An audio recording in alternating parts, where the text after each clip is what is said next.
On this episode of the Star Wars Time Show, Matt and Nick might set a new recording record because the docket is loaded with Star Wars content today. They'll of course take a deep dive through Mando S2E2, while also making predictions for S2E3. Of course, they'll also have some speculations based on a recent Grief Cardboard interview and a few Topps card leaks, which may reveal a new look for a big bad. Matt will have a new Star Wars comic book breakdown, while Nick will riff on a Boba Fett series rumor. The dudes will also talk about Leslie Headland's series, George's initial sequel trilogy vision where Maul was the big bad, and of course, they'll touch on the latest new Star Wars collectibles. All this will go down before this week's fan segment, which will offer up some feedback on the latest episode of Mando and this week's honoring of the top 5 Star Wars fan artist features of the week. Cue the music.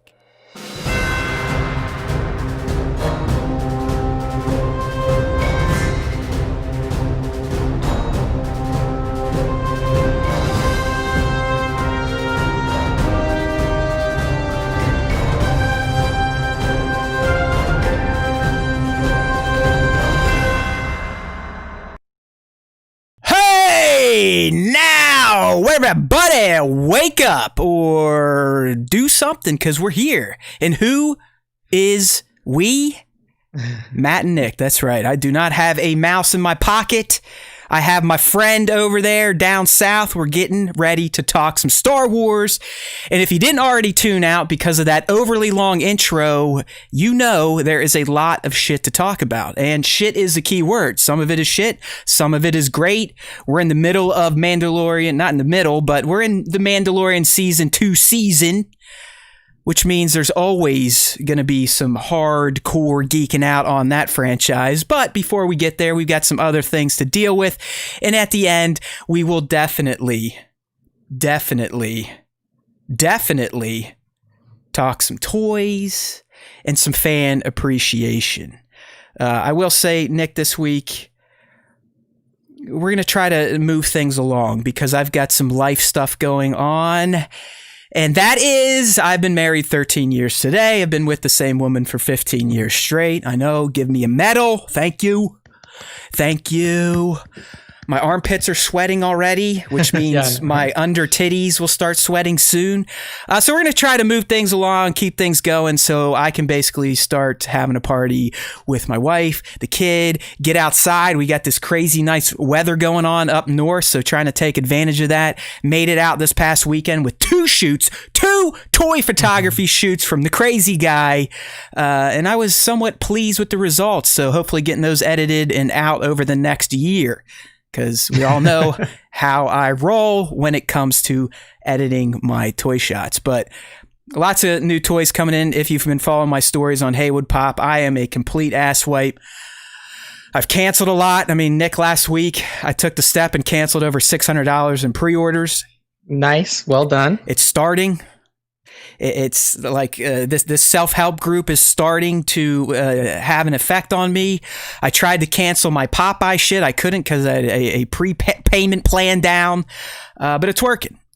And I'm getting motivated to sell more after what has been going on with the Funko Pop fire sale here at Haywood HQ, man. Because you see the money coming in instead of going out, and it's you're ridiculous. Like, man, this feels good. I like the money coming in. Let's put it this way. After selling about 120 pops, we are able to pay cash to get our fireplace fixed, which if you own a home, it's not cheap. All the or whatever they're called, the panels are all fucked up. I almost burnt the house down last year because I like to start infernos inside.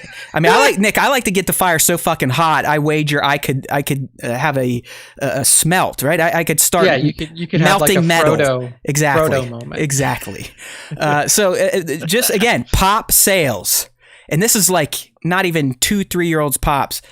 We made enough to pay for that in cash, and she's getting new flooring for one room of the house. So if you got those Funko Pops and you're feeling bad like me that you might have fallen down another Beanie Baby trap, it's not true.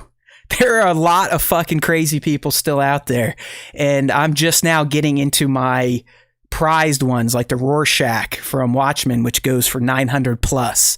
Holy shit. So just wait. I love it.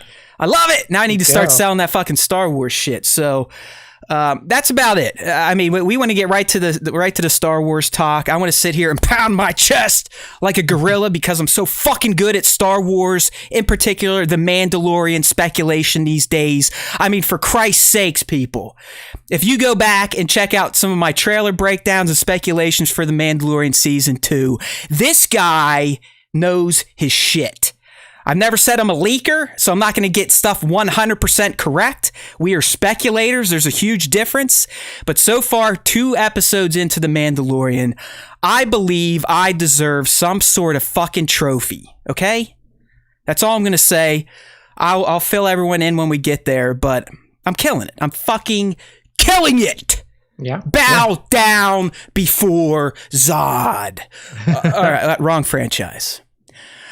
All right, my friend, let's go ahead and get right into the topics. We're going to kind of blow through some of these, spend some time on Mando, and then circle jerk our way through the rest of the cast here. The goal is to get done in under 3 hours, maybe even 2.5. And you motherfuckers, don't act like we're shortchanging you, because you get all this content for free week in and week out. All right, man, first up on the docket here. We had a new Star Wars comic drop last week, all right? And I have to say, my friend over there, it sucked.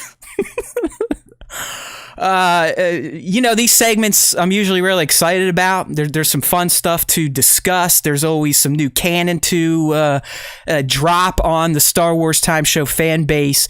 But Star Wars number 8 2020, which thank God was the culmination of just this little, something like the Will of Tarkin thread. Thank God it's over, like I said. But issue 8 dropped last week. I did my little breakdown review. If you want to check out the video, it's there for you to look at.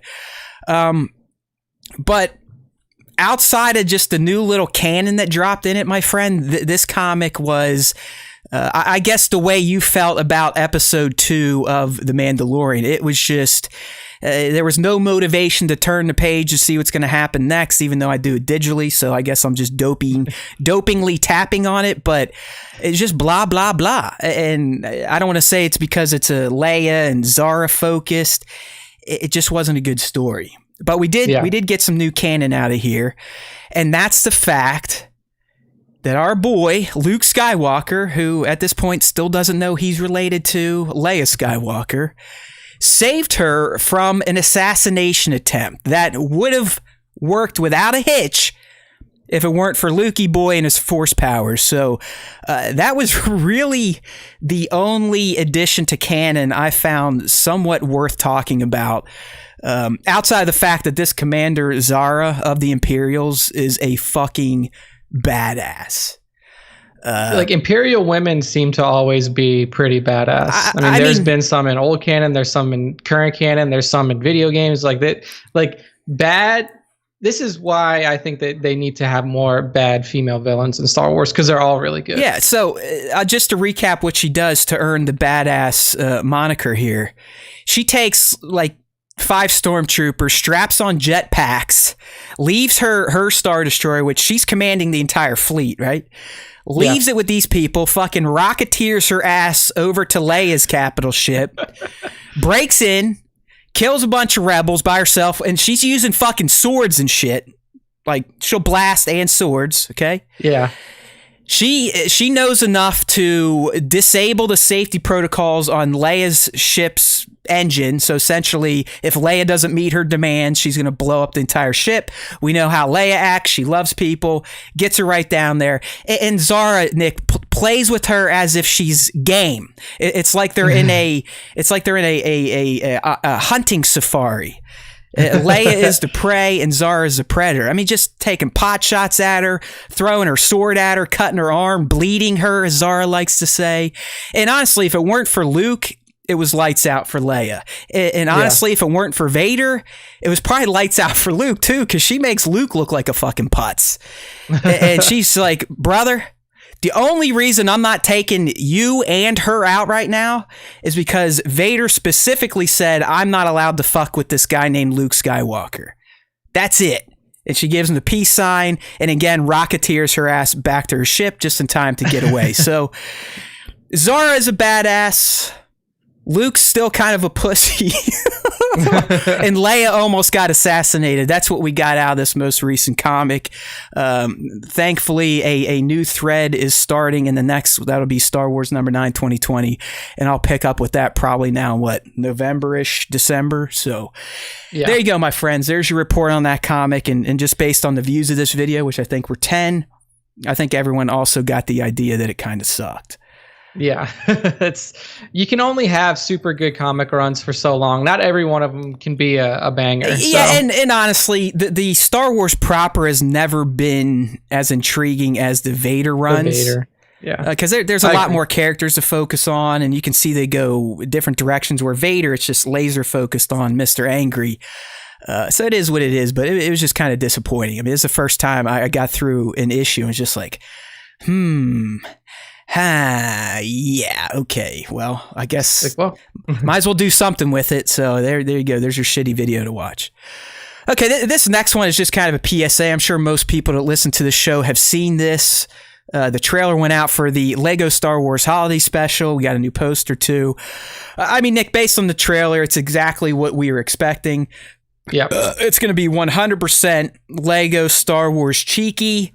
We're going to have interactions you never thought possible. There's going to be Rey fighting Vader, Maul showing up in different timelines, Rey dropping into Luke's lap when he's doing the trench run, Rey meeting his master when he's still farm boy. So I think it's going to be a really entertaining, it's probably going to be 30 minutes tops, 40 minutes. Yeah, probably so. It's coming out next week. This time next week, it should be available on Disney Plus. Yeah, so we'll talk about this not next week since it'll drop on the day that we record. We'll probably talk about it the week after. Yeah, and I don't know. I love the Lego shit, but none of the Lego stuff is considered canon, so I don't think I'm going to do any sort of coverage of this just outside of I liked it or I hated it. Yeah, I think that's all that's necessary. I will say that the new poster that dropped for it's really cool. It mirrors a lot of the, the movie posters. You have your good girl and your bad guy, and then everybody else kind of going down the row. So I just like how everyone else is in their usual costumes, but fucking Poe is always wearing a Christmas sweater for this holiday special. So again, he gets into the season. Yeah, he likes it. He's the man. But Lego Star Wars Holiday Special. The new version, the one that is still going to honor Life Day and all that shit, dropping next week, November 17 on Disney Plus. There you go. How's that for fucking speedy? Yeah, getting through it. Matt's got things to do, people. And also a lot of the shit in this episode is small stuff. I mean, trust me, we'll probably get in our usual loops and stupid nerdy tangents once we get to the actual Mando talk. But, for now, we're just kind of covering some shit. And like I said, that comic sucked cock. Okay, so those of you that are like myself and you tend to focus more on fake shit than real life doings, you probably have seen this next topic popping up throughout your socials last week, and that is the fact that a lot of people now are starting to promote a rumored Boba Fett spinoff. We've heard so many rumors about Disney Plus spinoffs that will spawn from The Mandalorian. The Cara Dune and Bo-Katan, please don't happen. I mean, which I'm pretty sure at this point, given this one and one that we talk about later, is squashed. And the fact that Gina Carano is just clearly a fucking moron. Like, I don't know if you saw her last week on Twitter. Oh. Dude. She's a fucking dumb fuck. I mean, she is like one of these COVID fucking dipshits and a democracy idiot. I don't want to get into shit here, but spoiler alert, America is still royally fucked, okay? We might have had an election and the world thinks some guy won. Don't worry. Shit is just as fucked here this week as it was last week. But Gina's a fucking dumb asshole, all right? I mean, she gets punched. She used to get punched in the head for a living. It doesn't surprise me. I mean, I get that type, but it's just like, read the room, idiot. And people want to get worked up about free speech. You don't have fucking free speech, especially on social media. Social media, I can block you. What's so free about that? Social media, she can say whatever the fuck she wants, but guess what? So can Disney. So if she does kind of get brushed aside and Cara becomes a lesser role, don't come at us with this cancel culture bullshit.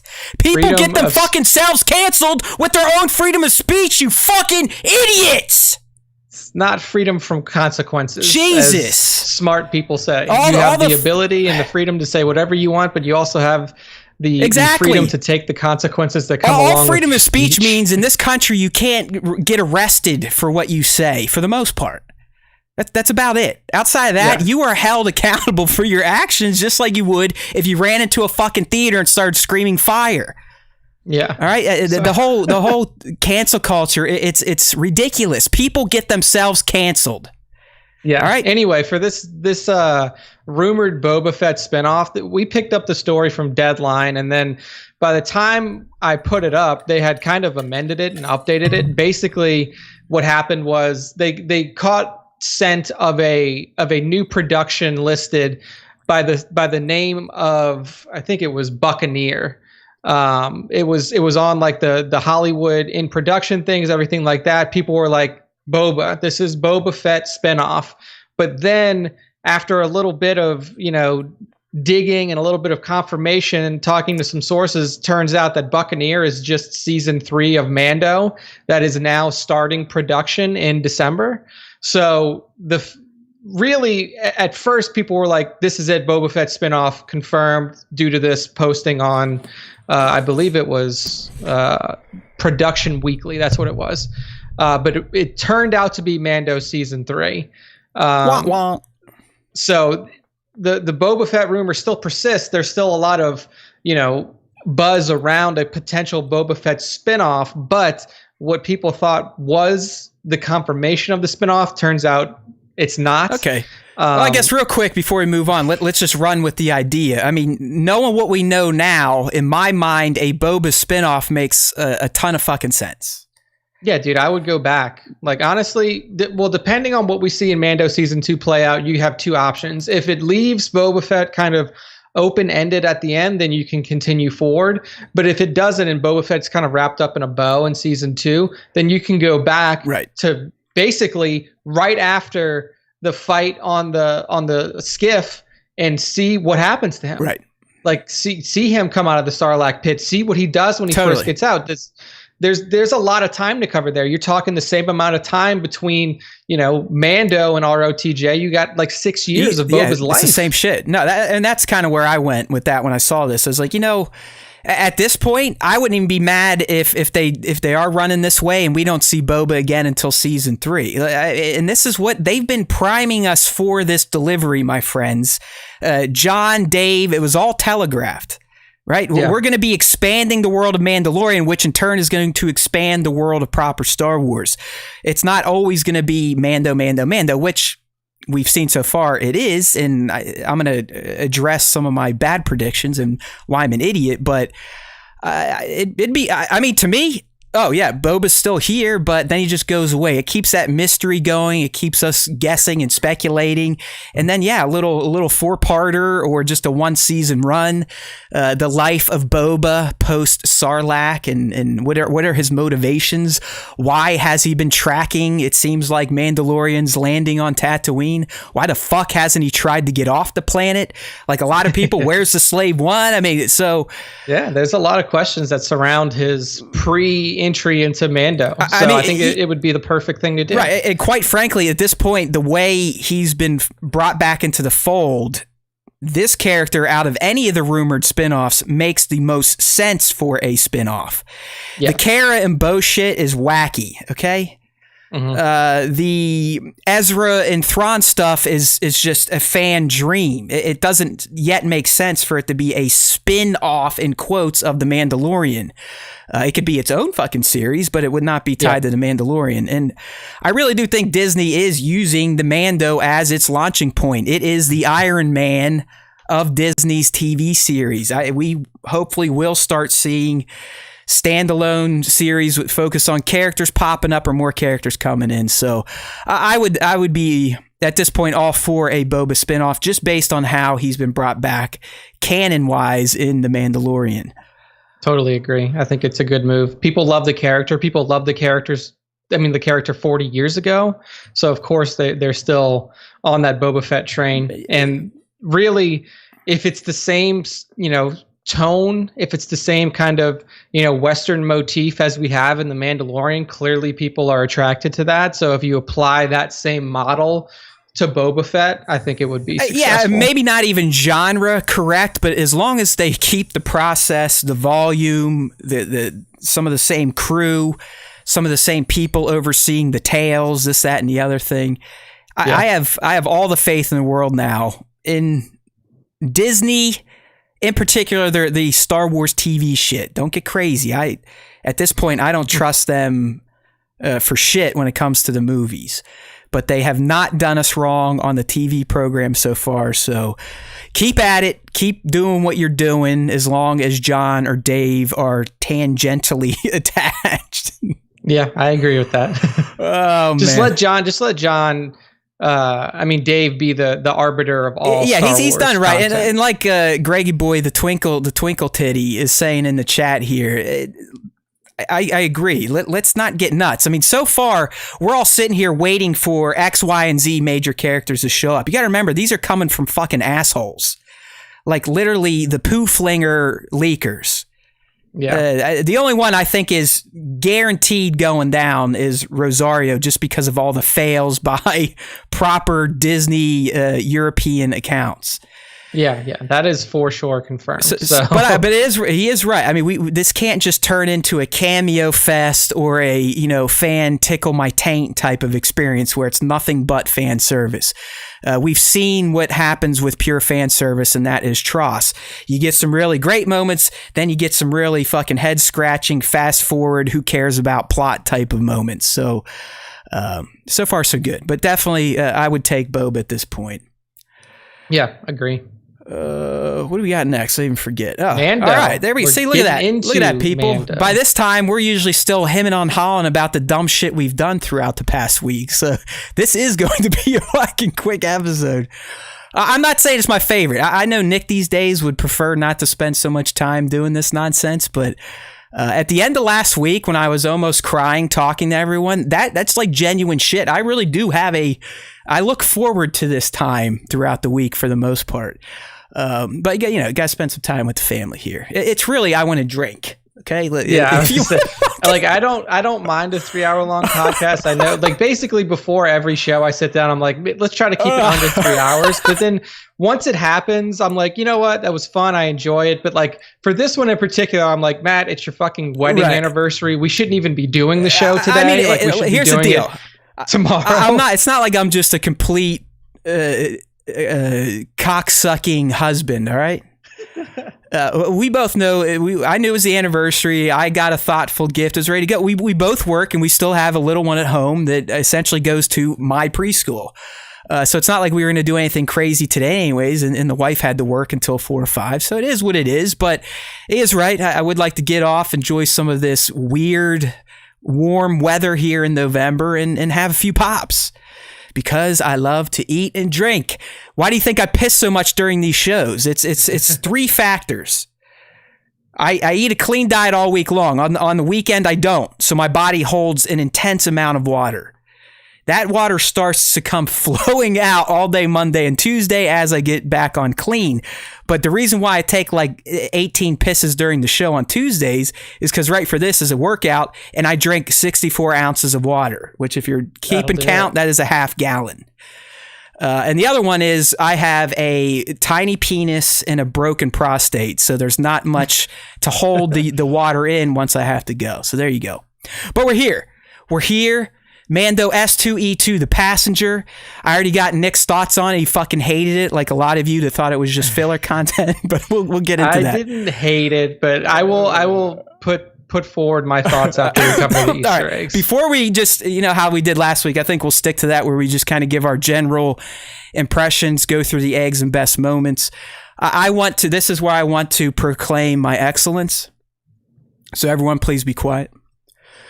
First off, I'll admit my failure with this episode. I did think we would pick up with Mando already on, which we have learned at this point, Trask. That is going to be the water planet we've been seeing and think it was Moncala.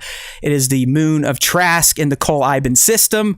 Both, to my knowledge, were brand new mentions in the Star Wars universe because there was nothing last Friday when I did my search. So I did fuck that up. And I should have seen that fuck up because at this point, after seeing episode 2, there's no doubt in my mind that season 2, episode 1 through 3 is going to mirror exactly what happened in season 1, 1 through 3. Hear me out. Episode 1, we're reintroduced. They kind of set up the big shebang, the mission. Some shit happens. We had a mega reveal at the end, right? It was almost identical to episode 1. Episode 2, we've learned out, literally picks up right after episode 1, which is exactly what happened in season 1. And by the end of season 2, we have moved off of his little side excursion, right? He is leaving Maldo Kreese. That was the planet he crashed on, which apparently is the same planet that he apprehended Mithril on. See, yeah. I'm a fucking encyclopedia of dumbass information. So what I am speculating at this point, before I get back to talking about how awesome I am, I think episode 3, by the time it ends, we will have our big turning point moment. He's going to finally run into who he's been looking for. He is going to get the information that is going to propel him towards the end game. Because think about what happened at the end of season or episode 3, season 1. He had the change of heart. He raided the compound. He relied on the covert to save his ass. And he decided within his heart that he was going to fuck his bounty hunter career to protect this little green thing. Yep. So I think the same type of moment is going to play out this week in episode 3. He is going to finally reach that Mando and probably get the information he needs or get fucked over. All right? Yeah. I mean, if that's the case, there's only one. I mean, unless you have a brand new character that has information on Jedi, it can only be Bo-Katan. Well, I think for sure we're getting Sasha Banks, but I want to pull this back because we're already getting into our E3 predictions. I just wanted to let everyone know that I'm getting that out there. I believe S2E3 will mirror, at least in terms of the narrative. He's going to be on his way by the end of 3 to the end game. All right. In terms of what else I got right speculating, because yes, this is all about me again. Totally called the fucking Frog Lady mission. Nick called the fucking egg eating disorder for the child. Yeah. Called the crashing of the Razor Crest. I'd say it was probably at the hands of the X-Wings, which technically it was. Also called early on when we saw the crest sputtering through space. I was like, that could be a result of his exchange with those New Republic X-Wing pilots. So there you go. You're welcome. Yes, thank you. I can hear the fucking applause from here. I do appreciate that. I do appreciate that. It was pretty good. All right. It was pretty good calls. So I'll go first. My general impression of the episode, I'm not going to say I loved it. I enjoyed it. It was wildly different than what we've been treated to in The Mandalorian. I'm not going to say it is filler content, although it didn't really move things. It didn't really move the goalpost too much. For me, it was an episode to honor the child, the joy of the child, the comedy of the child, and just really how his bond is with Din. I mean, think about what's going on. This child was murdering the offspring of Din's passenger, and the most Din could do was just say, "Come on, man, please don't eat more." I mean, it's fantastic. And to those of you that are all pissed about this episode and saying it was a waste of your time and it was filler, I would just have this message for you. Go fuck yourself. This is a serialized program. Episodes like this are fantastic for just little nuances to the canon and for just keeping things going. Who else is in a fucking rush to have The Mandalorian end? Not me, considering what we've been getting Star Wars-wise in terms of movies. I will take this for the next 10, 20 years. I mean, hopefully this becomes The Walking Dead, but goes even further than The Walking Dead.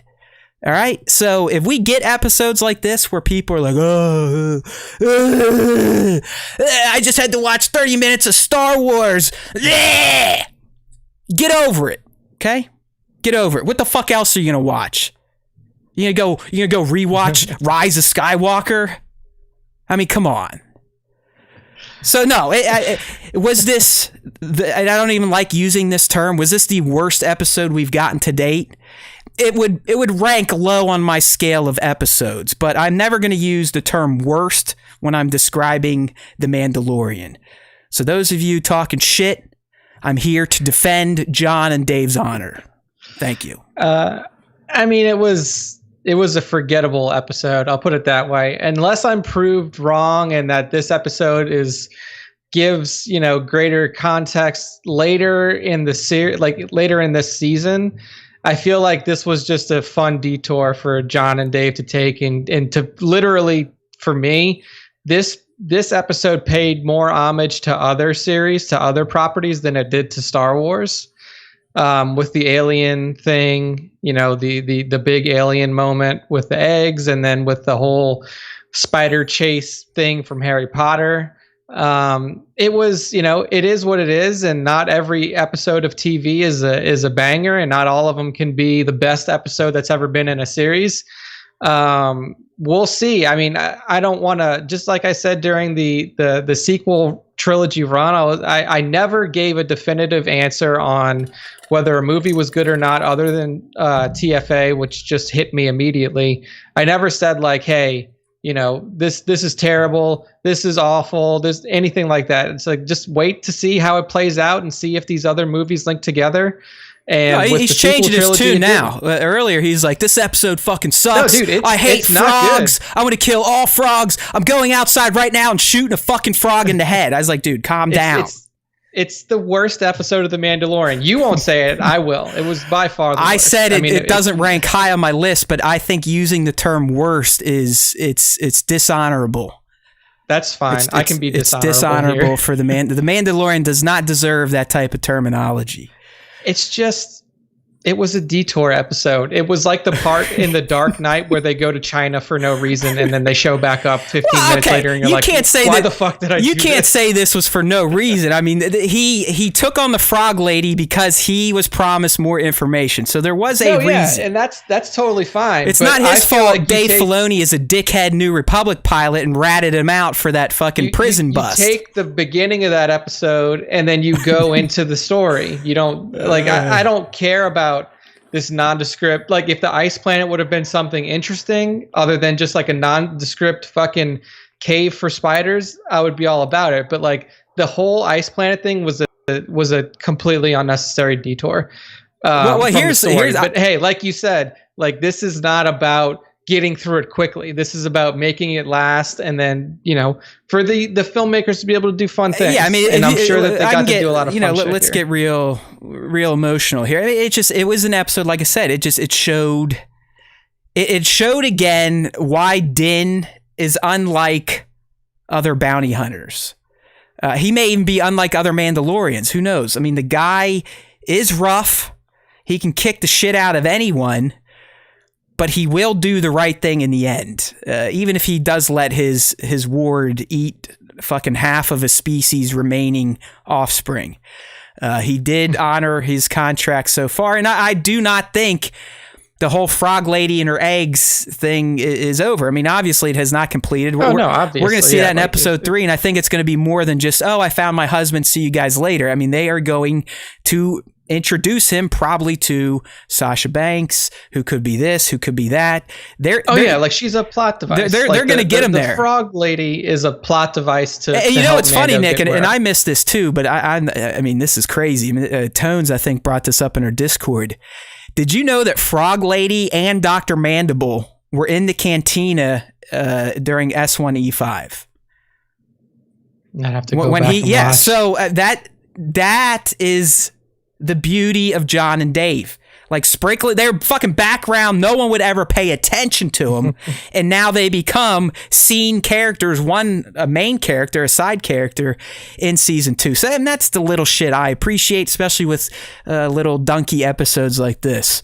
All right. In terms of the eggs, I'm sure some of you have watched the videos. If not, we're going to go through them real quick here. Just throw some comments on there. It was another egg-heavy episode. I'm hoping this isn't the fucking case. Moving on, because I was all excited. I'm only doing one video this season, and it's basically taken me just as much time because there's lots of shit to pay attention to. So up first, we get I believe these are called the Vajra. Just another Star Wars alien henchman race. You can kind of fill them in there with the Nikto and the Weequay. They're usually scumbags. Yeah. This, to me, the whole jetpack scene, I thought was fucking fantastic. And I 100% believe the jetpack landing and then doing that hard tip back was a direct homage to R2 getting fried in A New Hope by the Jawas and tipping on his back as well. And a lot of people have been trying to tell me that was Tito from The Force Awakens that wanted the jetpack. I don't know at this point. 100%, I agree. Yeah, he has the exact same mask that you see that from that guy. That's honestly, that motherfucker's dead. I thought so too. There's no way he's alive. Other people were saying it was a rogue Jawa, and I was like, it could be. But I left him out because if I'm not 100% sure on something, I try to leave. I don't put it in. I will say I did fuck up because he was wearing the same mask that a character is wearing in TFA when he's yelling at Rey in the tent when she's cleaning her hall. I think Hideous alerted me to that. So yeah, I fucking failed, but oh well. It was a good scene. Here we got a Gagarin. This was a race first introduced in Rogue One, I believe. I don't know if it was with the Rebel Alliance or if it was with, what the fuck was that guy's name? Saul's little faction, but those big ass white aliens. There's Dr. Mandible. I threw him in there because there is a race in Star Wars, I believe they're called the Killik, which are basically giant ass ants. I also thought it was interesting that an ant was in here in this episode was directed by Peyton Reed, who is the director of Ant-Man movies. So there you go. Yep. They were playing Sabacc, a very famous game within Star Wars. How Han got his Millennium Falcon. Treadwell showed up. I mean, some toy collectors, I believe a few years back, someone made a custom Treadwell, but I think he was first shown in A New Hope, working the Lars homestead. And now he is cooking meat for Pelly at Hangar 35 or whatever. And this too is a little egg, because if you've been to Galaxy's Edge, I forget the attraction, something like Ronto Roast or something like that. But this is a direct mirror of how they cook the meat and shit there. I mean, they've got like a big pod racer engine set up. And so, yes, we are getting Galaxy's Edge Easter eggs at this point. Yeah. When Pelly comes out, who is one of my favorite side characters. I love this lady. I don't know what else Amy Sedaris has been in, but she is just a perfect crotchety type of Star Wars character. She respects Mando, but fucks with him. And I don't know how many other people do that as comfortably as she does. Yeah, she is definitely... I really only have two favorite parts of this episode. It was Pelly, and then I'll get to the other one later. But anyway, she makes the Easter egg because she throws out a Rodian reference, and she doesn't like her meat burnt. That's Greedo's race. Fuck, why did I have Frog Lady up here? Let me find my numbers here. Frog Lady was voiced by D. Bradley Baker. That's why she made the list. Okay. He is video game animated series person. Star Wars voice. I mean, he's done all the clones. I mean, this guy probably has more Star Wars animated credits than anyone else out there. Yeah. Up here, when they were on the ship, this is another one I can't just tell by. When he's trying to communicate the Frog Lady, who I love their dialect. It's like, and he's like, "Yo, motherfucker, do you at least speak Huttese?" Which we know that's kind of a common dialect, especially on Tatooine. Another moment in the ship that I just thought was hilarious is Din trying to throw the "May the Force be with you" to the New Republic pilots to just kind of let them know, like, hey guys, I'm down with your mantra, rebels for life, Luke Skywalker, I got a Luke poster in my ship. one of those deals. So, but they finally, the good part about that is they finally gave you the response that everybody says in their head when you hear that. If you were a church-going kid when you were younger, Filoni hit him back with and also with damn you. Straight.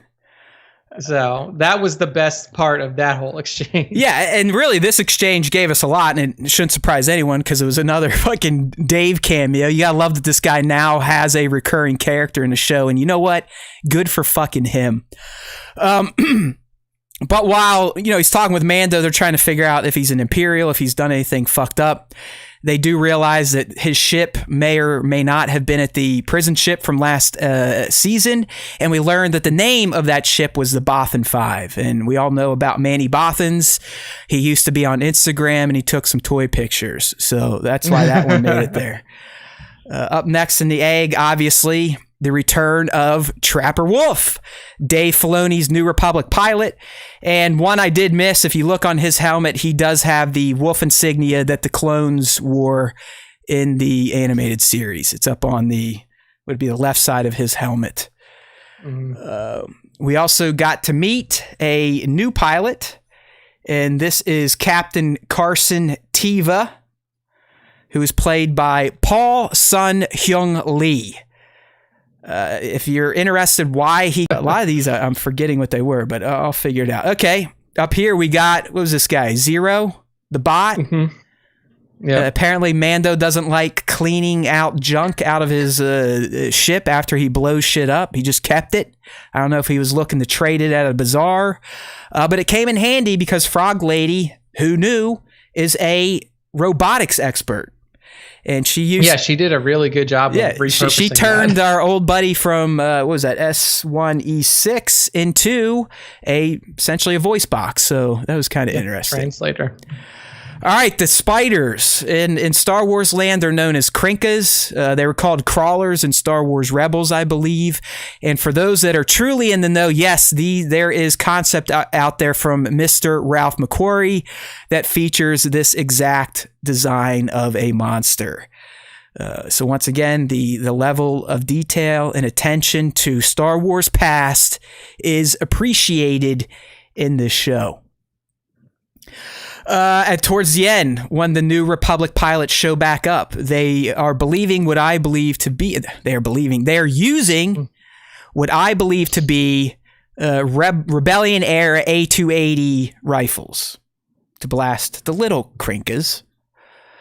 And what was the last one I had here?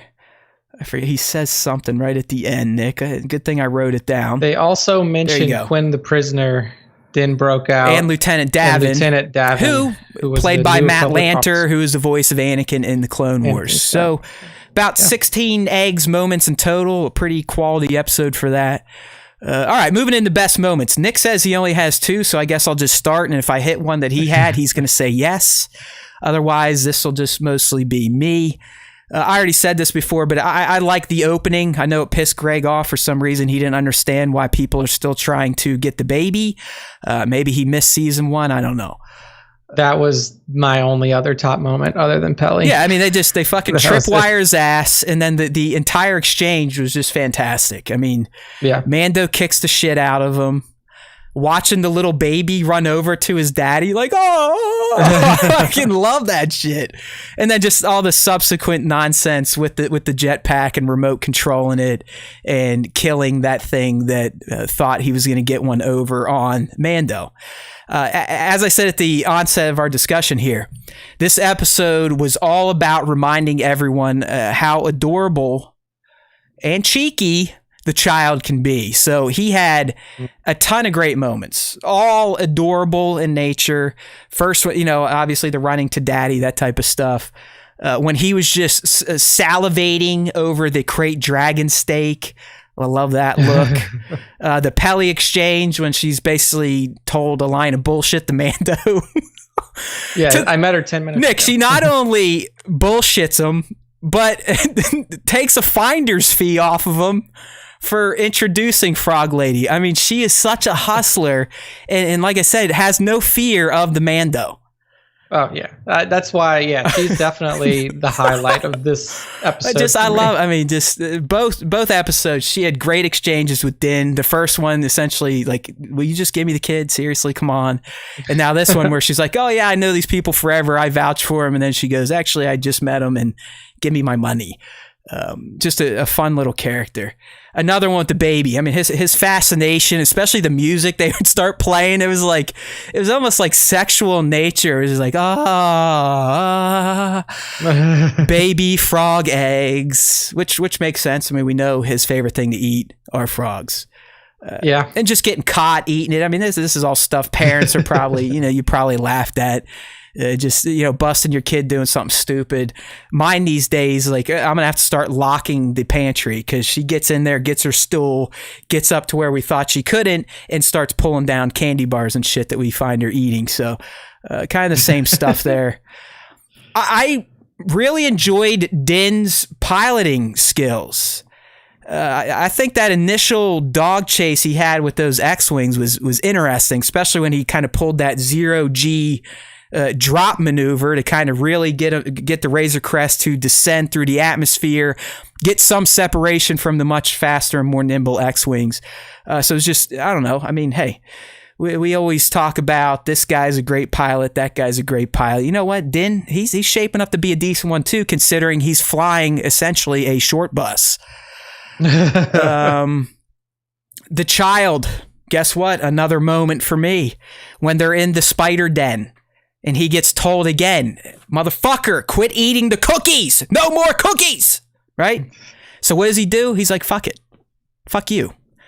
He finds more eggs, and just watching him see the eggs and again, just start running. And I know it's a puppet. It looks like a fucking puppet, but that's why I love it. I love him running over to that egg. And the end, that music plays like it's like, it is the child's best day. I mean, it was that music was just like it was his birthday. I loved it. The spider chase is a fun scene. I really enjoyed that they decided to just kind of go with the nature of things. They're like, hey, we got a frog lady. She's going to be a lot quicker in a chase if she jumps like a frog. It's little dumb shit like that I appreciate.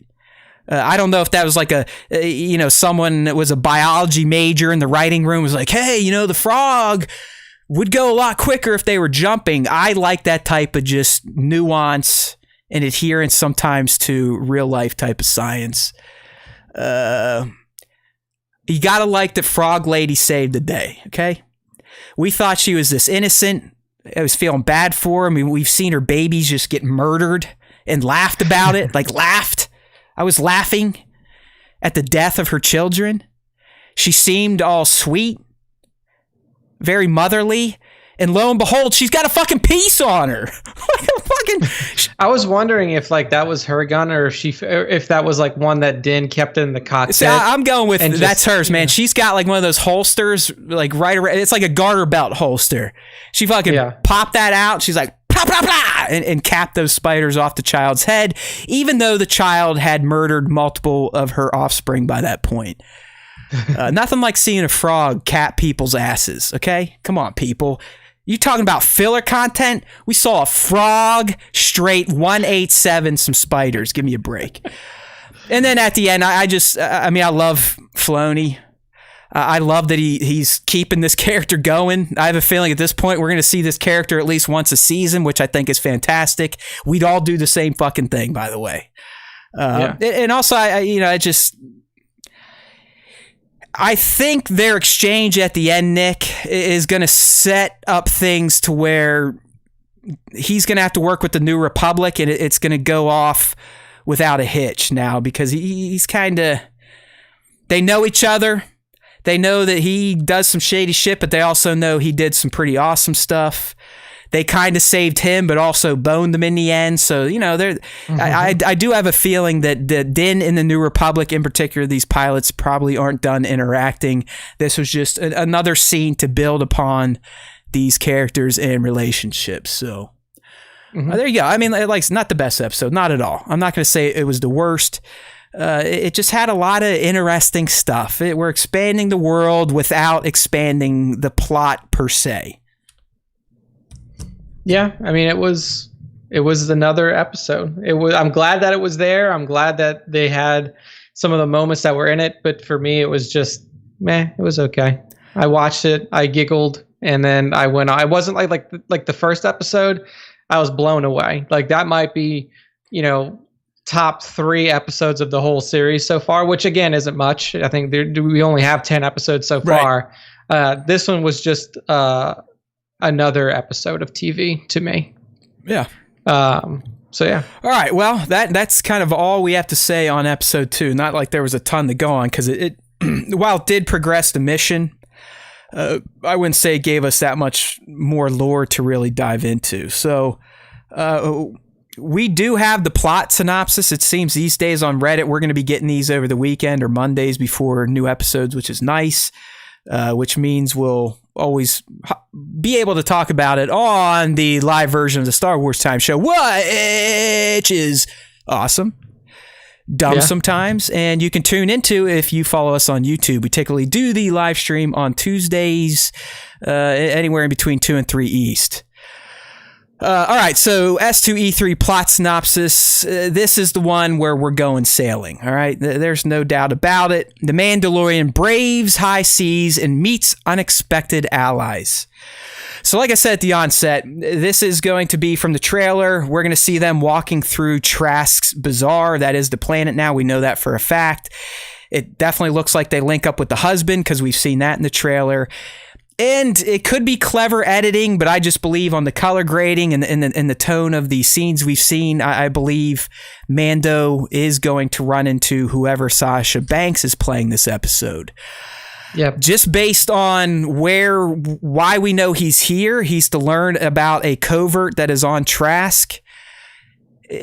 And knowing that she's probably going to show up in this episode, I'm starting to lean towards she probably is Mandalorian nature. I don't want to say she's Sabine quite yet. It would make the most sense, I guess, honestly, unless she's a new Mando, which would also be great. Why not? We don't always have to go back to existing stuff, right? Din is new himself, and look how much we all fucking want to suck his dick. So I won't be upset if Sasha is something new. I think I'll smile if she's something we know. I do not think she's going to be sorcerer-like, though. What do you think?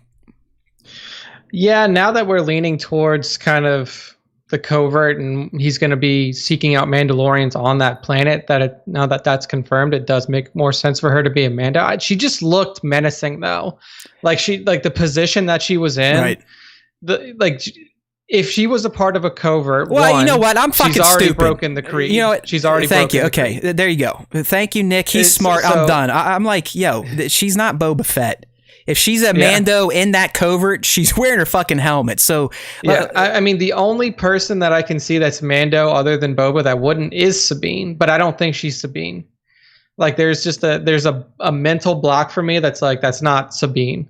Yeah, because didn't you say that she's not the right race? Didn't you say initially that she could be a force of evil, like maybe a force infused sorceress? Maybe someone Gideon has tasked. Maybe she's a bounty hunter herself. But I think she's evil for some reason. Like that scene gave me like she's hunting him vibes, not she's helping him. And it could turn out that she's, she kind of plays the, I'm here to help you, and then double crosses him. But I don't think she's a Mando per se. Like she's definitely not like a creed following Mando like he would trust. Because as we know, if you say you're Mandalorian and you're not wearing a helmet, Din wants to kill you. Yeah, we really do, Nick. We need to figure out, and I think I'm going to call up Dave after the cast. We need to figure out when the creed went into effect, because it clearly was not in effect as recent as pre Rogue One, essentially. Because Star Wars Rebels takes place all before Rogue One and Battle of Yavin and all that shit. Yeah, and in that, right, dude? I mean, everyone on Mandalore was ripping their fucking helmet off. There still was a Mandalore per se too. I mean, there was the planet, there was factions. Bo got the sword. So at some point after that, shit goes down. That the trail of 1,000 dead bucket heads. I don't know what it's going to be called. Whatever Gideon was talking about. So it has to be in between Rebels and The Mandalorian when the actual Mandalorians get so fucked up they essentially disperse, go back to the hardcore Creed and hide underground in the coverts. Yeah.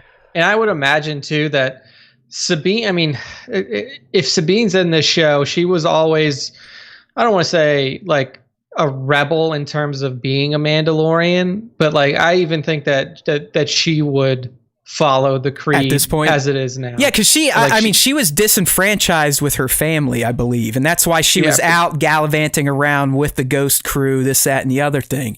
Yes. It wasn't until I believe season 3-4 that when the Darksaber comes into play, that she starts getting back to her culture, the way, and going to Mandalore and talking with her mother and all that fun stuff. So it's weird. I don't know. I mean, I think my speculation run is going to be fucked on this episode because of Sasha Banks. The other stuff, it's too easy to call. I mean, we're going to see him on the ship. We're going to see him drowning under that thing. Maybe that is the Sasha Banks character puts him in that situation. Yeah. But I do think by the end, he is going to run into someone that actually is a Mandalorian, and they're going to have some information. Is that Mando going to be Sabine? Is she going to be standing next to a hooded figure that we don't see, but we all know who it is? That's the type of end I'm expecting for episode 3. So I guess there's your take it to the bank shit. We'll reevaluate Friday on Discord, where I either sit there and boast about shit that is not important in life, or you guys will tell me how much I suck. So I'm looking forward to it either way. Yeah. Yeah. I mean, I think that this one is going to be, episode 3 is going to be far better. Purely just based off of what we know is going to be in the episode than episode 2 right. was. I mean, I think this is going to be the one that's really, like you said, that's really going to push us into the rest of the season. I'm 100% on that 1 through 3 of both seasons are going to mirror each other, just in terms of how they move him towards the end game for the season. And really, if you think about S2E3, that was kind of filler as well. I mean, we see him. I don't even remember. It's the one. It's literally, he's walking through the cavern. He gets attacked. He gets back to the Razor Crest, pops some Jawas because they destroyed it. He goes back to Kawil. They get his parts back. The Mudhorn egg. Episode over. It's almost the same fucking plot. Razor Crest fucked up. Can't leave the planet. Need to help someone to move things along. So like I said, just watch. The beats are very similar between season 1 and season 2 so far, albeit with drastically different content and characters. These people aren't stupid. I mean, I've never taken any writing courses. Nick might have, but they follow models. They don't just sit around and make shit up. Like there's. I think the biggest difference to me in S2E2 that you did that little run through was like, you get the reveal of the baby's force powers, and that was like, right. Holy fuck. That was a big moment. To me, there was really no big moment in this episode. So yeah, I mean, they're definitely following, especially if you only have 8 to 10 episodes per season, you have to follow a relatively set script in terms of how your season arc plays out, and how your character arcs play out.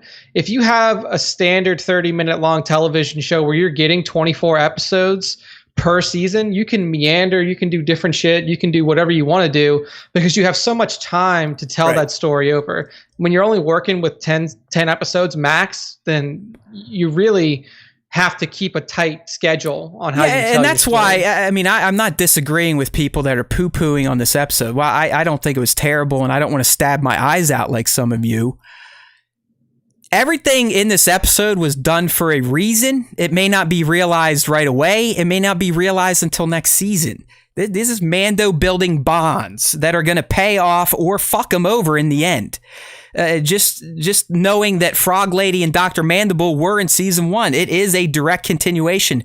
This universe is alive that they're creating, and they're sprinkling shit in to keep it alive. It's very, I don't know, it's organic. Everything seems natural. So while yes, nothing like, oh my God, let's hit the internet and see what everyone else has to say about this episode happened, I don't think what we watched in episode 2 was just throwaway.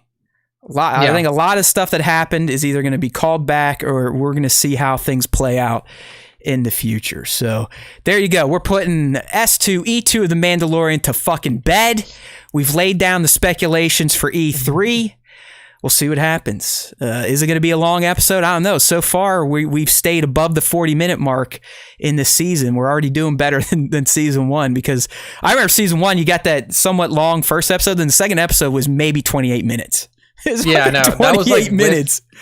With fucking credits. It was super it was short, crazy. So I'm glad that we at least picked up, hopefully we picked up an average of 10 minutes per episode.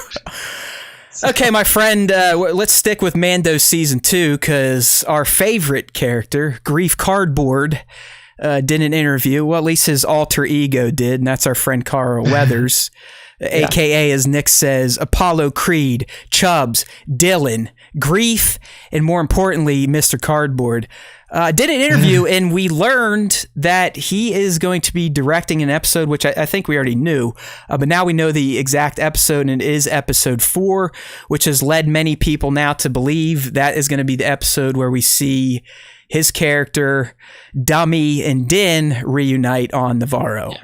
Yeah. So if that's the case, then his mission on, well, I don't even remember the name of the water planet, is going to be a one episode contained type of deal, which seems to be what's happening. Like you have an episode and maybe the beginning on one planet episode, and maybe the beginning on another.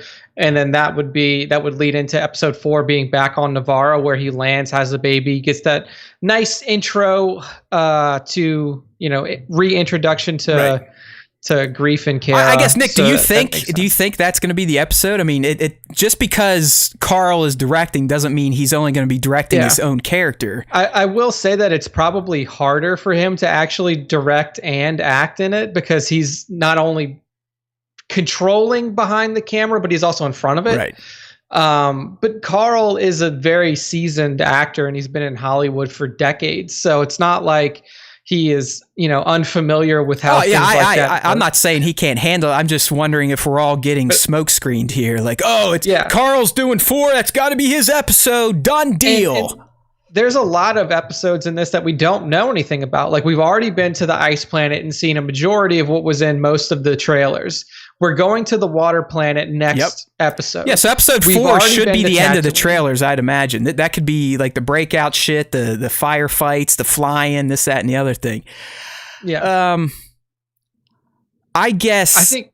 What do you think? Because episode 4 being the Navarro episode would kind of play off of what I just said about episode 3, how he's going to get his official charge. He has a charge, I guess. The exact mission now, his mission in his own head has been, I need to find Mandos to help me find sorcerers. Do you think whatever charge he gets then is going to be so dire that he feels he needs to go back and get some recruits? Or is it something on Navarro that he needs to go back to and he's just checking in with his buddies? That's what I was going to say, is that whatever he finds out, whatever he learns, has to lead him back to Navarro in some way. So, I mean, is I don't remember this. Is the armor dead, or did she just beat the shit? So like he could just be going back to talk to her and say like, hey, I need to link up, give an update on what I've gotten so far and see if she's got any sort of guidance for me. Right. So, I mean, you could do that. Here's where I think things could get squirrely. Like, we're going to go out on a tangent here. We know from the trailers that at some point they feel the need to save Mithril from a prison, what appears to be on Navarro. Yeah. If we're going off of the fact that where it was just crashed as Maldo Kreese, the same planet we saw in S1E1 where he arrests Mithril, do you think any of that ties together? I'm struggling to realize why Mithril comes back into the picture, why they would sacrifice breaking him out unless the child's been captured or something more dire is in this prison that they need, and Mithril is just kind of a nice little side story, like, hey, check this out, another nod to the fans. Yeah, I mean, he's definitely kind of still a big mystery, unless the covert that he meets on Water Planet gives him some sort of directive, like, hey, we we need this guy, or this guy is who is going to give you more information about what you're looking for, then I don't know why he would come back. Like, I don't know why. It's odd, right? Because we know the covert is gone from Navarro. They fucking left. Half of them were killed. The other ones left. The only one that remained was the armorer, and she proceeded to bash the brains in of some stormtroopers that tried to fuck with her armory. Yeah. I doubt she's still putzing around on Navarro, so it would seem odd that he's going back there to look for a Mandalorian, unless the Mandalorian is someone we had no clue about. Yeah. Unless he's looking for fucking Heavy again, and he'd be like, yo, your fucking ancestors were Jedi. Why didn't you tell me that? Right. No, I am not ruling out seeing Paz in this season, because Nick is right. I mean, while some of the Vizslas were douchebags, and this guy seemed like a douchebag too. He was probably just a little hungry. He got upset when he saw Mando rolling in with an ice cream maker and was like, motherfucker, give me some food. I don't know. I mean, this one, my speculation powers are failing me. But I do, if we're going under the assumption that Carl's episode 4 is the Navarro episode, that means something happens in 3. The information he learns by the end of 3 requires him to go back there for a direct reason, and it's either to enlist help of his buddies, or there is someone on there that they forgot about or never knew about that has more pertinent information to keep the quest, if you will, going. Yeah. I think that's probably the best that we can do right now. I think it makes sense, because it's not like, to me, I think he still wants to keep in touch with the armor, at least keep her kind of in the loop on what's happening. She got a fucking action figure. I mean, for Christ's sakes, Poor Grief Cardboard doesn't even have an action figure yet. And we know the guys in 2 seasons. Armor has multiple action figures, and we don't know where the fuck she's at. So let's go. Come on. Yeah. We are Grief Cardboard Nation here at SWTS. I think that it's the most logical thing. Unless again, like I said, the only thing that we've seen from this is Navarro, ice, water, and then Tatooine. So we've only really seen 4 planets, and that could mean that a majority of this season happens elsewhere that we don't see yet, or on other planets that we're not aware of. You know what, Nick, yet. I do believe by the end of 3, 4 at the most, we'll probably be through the entire trailer and TV spots, which just goes to show, say what you will about Lucasfilm and Disney and marketing this, that, and the other thing, and their dumb fucking exclusive deals with Hasbro and other retailers. Those motherfuckers know how to cut trailers.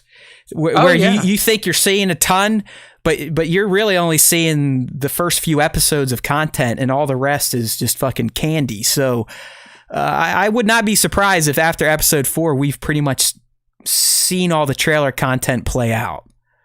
Yeah, I would agree with that. There's no reason for you to give up more than that anyway. Like, what benefit would you get if you showed whatever Malachor 5 on fucking the trailer? People aren't going to be drawn to it any more than they were going to be drawn to the ice planet, which everybody thought was Ilum, and then turns out to be a planet that nobody had fucking heard of. I mean, we're all like, Ilum, that's why the New Republic's protecting it, or people are trying to say Hoth. I mean, like, it was, I will say that I was semi-right on that like basically the New Republic flagged him down because he was flying over their airspace. Like, the planet was wrong, but the intention was correct. At this point, they're essentially, and by the way, I think we can say definitively, so far the Mandalorian has taken place in the exact same system. Navarro, Maldo Kreese, Trask, Cole Iban, they all seem to be in the same system. Shit, what the fuck was I saying? Brain dump. It's one of those blue screens of death right there in the old gray matter. It's also like, that being said, it's filling in a lot of the planets that we hadn't heard of. Because I mean, like, we know that Tatooine's in the same planet. Tatooine's in that immediate system. You know, like, I mean, it's the same galaxy. Oh no, what I was saying, like New Republic, literally at this point, they're just like patrolling the Wild West. I mean, they're out there. They're checking for people's tabs instead of tags, and they're checking to see if they have a beacon to ping that they're not Imperial. Yeah, and if you can't provide the ping, you see what happens. They're going to fuck with you. But you can also see, too, that given this run-in, that the New Republic is formed enough to have these types of patrols already. But they're still kind of operating Wild West style. Because what would they say to Din? They're like, hey, man, you should be going to fucking jail. But at this time in this galaxy, people that still try to do the right thing, even though they may do some wrong things, it's A-okay with the New Republic. So yeah, it's like, you know what? If you want to go pop some imps or whatever, it's like you broke a criminal out, but you also arrested 3 other high value targets, and we blew up your criminal anyways when we just arbitrarily shot down someone's space station because you planted that pinging device on it. Yeah. So like I said, I know, that episode was like, but I'm telling you, Carson, Trapper, these guys are going to be surrogates for Din when it matters. Just mark my words. Yeah. If you don't know what that is, they're going to stump for him. If you don't know what that is, you probably don't live in America. They're going to be on his team. Yeah. When Leia's getting all bitchy over the comms, like, who's this fucker in the Razor Crest? Trapper's gonna be like, hey, hold on, we know him. He's Din. He's a good guy. He's got this little green thing with him. He's cool. All good. Yeah. Don't worry. Let him go. So yeah, I mean, that's basically, all we can pull out of this Carl interview. I mean, the only other fun thing to mention is the interviewer asked him if he gets recognized as Grief Karga now, and he says, yeah, but not quite time to unseat Apollo Creed just yet. I was always, it probably is Apollo. I was thinking it might have been Dylan. I still think his Dylan handshake is one of the most iconic and repeated 80s movie lines of all time. Yeah. Dylan, you son of a bitch. I think that Apollo Creed is just such a transcendent character. Yeah. Like Dylan, that moment was great. And also, somebody tried to call me out on Instagram saying that the name's spelled wrong. It's not Dylan, it's Dillon. Go look it up anywhere on the internet. Big surprise. People talk shit before checking facts and looking stuff up. They're fucking idiots. Apollo was this larger than life. Yeah, you're right. Yeah, I mean that dude's super boisterous. I mean, he was loud in 1 and 2, but episode 4 I think is where everyone kind of remembers. I'm talking Rocky 4, not episode. Yeah, Rocky 4. I think that's where that's the picture of Apollo wearing the American flag, silk trunks, coming out doing the dance with the Uncle Sam hat on, like boop-a-doo. He's got so much just in like he's only in the first 15 minutes of that movie. I've retired more people than Social Security. Like this motherfucker is just like, he was next level in terms of a larger than life character. Living in America. And then fucking Drago just it's tough. Yeah, it is. It's rough. He was big enough to where they spun off Rocky for his son. Nick, they called the fucking franchise Creed. Yeah, I mean, it's not called Rocky anymore. It's Creed. And the Creed movie's actually pretty good, by the way. Yeah, they're not bad. Like, I saw the second one not too long ago, probably earlier this year. I liked it. I like it. I mean, the second one is a direct but long awaited sequel to Rocky 4, essentially. Exactly, where he's fighting, what's his name? It's Drago's kid. It was, what was his first? I can't remember his first name. Even more steroids eating guy. Yeah. And I mean, it was a fun thing to watch. But even for me as like a lifelong Star Wars fan, I loved the Rocky movies when I was growing up too. I had all the Rocky movies on VHS. I would watch them all the time. Carl's never not going to be Apollo. Right. He will never be Grief Karga first. You're Apollo right. I mean, even when I saw him in Predator way back when I probably shouldn't have been watching movies like that. I mean, you got to remember, I think the reason I have so many screws loose and I talk like a drunken sailor all the time is because my entertainment in the 80s when I was 0 to 10 were all the excellent R-rated 80s action films that had like cheap titty scenes, always nudity. I mean, the F word was spoken every other line. Yeah, you were sitting there watching like First Blood. Yes, dude. Yes. Predator. I mean, the movies when I was little, Commando, any Schwarzenegger movie, Running Man, you name it, all that shit. Any Stallone movie, I was all over that. Karate Kids. I mean, all I did was watch death and swearing and tits. I've wanted to write a thesis on how the 80s and a good part of the 90s was the golden age of action films. And just go back and watch any in the JCVD alpha male. movie. I mean, every movie followed the same formula. It was stupid. The guy was basically a superhero. No one could kill them. They never ran out of any sort of weaponry. Ammunition was basically fake. It never ran out. And you were guaranteed to see titties at least once in the movie. You were guaranteed to hear multiple fucks and shits and gruesome kills. That's why I'm fucked up, but I like it. I think I'm somewhat well adjusted. Yeah, you've rebounded well from Total that. Recall. That's another one. I mean, there's so many good fucking movies. Total Recall. I mean, know what that's happened? Great too. That was a little bit later in the 90s. That's 92. All the early 90s. cocksucking studios are like, hey, we can make a hell of a lot more money if we drop movies from an R to a PG-13 because now we can sell tickets to 13-year-olds without parents. And that is why we don't see hardcore R movies anymore. It's no SJW bullshit. It's all about tickets. If you're whacking out half your audience because of an age restriction, not that I think movies really give a fuck, or theaters, that's why we lost a lot of those hardcore 80s 90s action movies. Oh yeah, I mean, like, the reason that people didn't want to make Deadpool for a while was because they're like, well, we can't make Deadpool without making it rated R.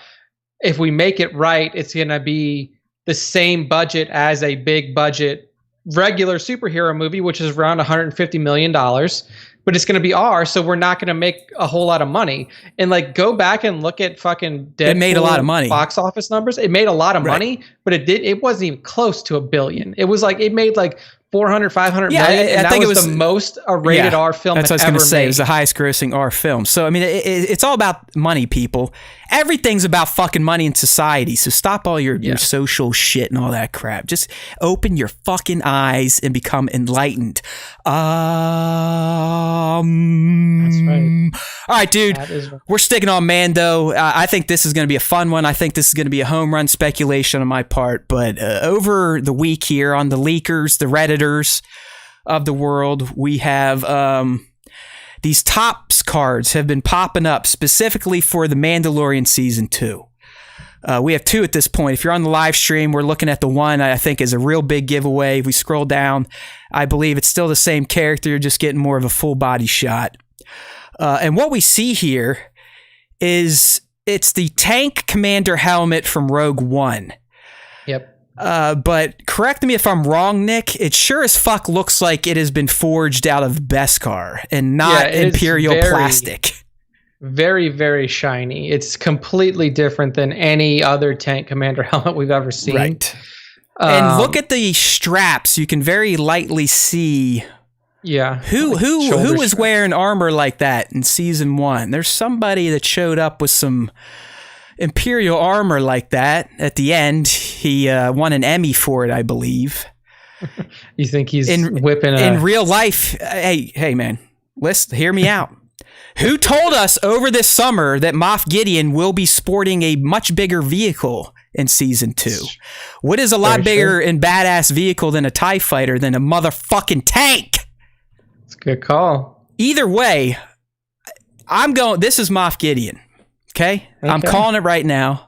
Moff Gideon is the one sporting this, and it is a Beskar helmet because we know Moff knows a little bit about the Mandalorian culture. I'm still not overruling that he is Mandalorian or wants to be or used to be this, that, and the other fun shit.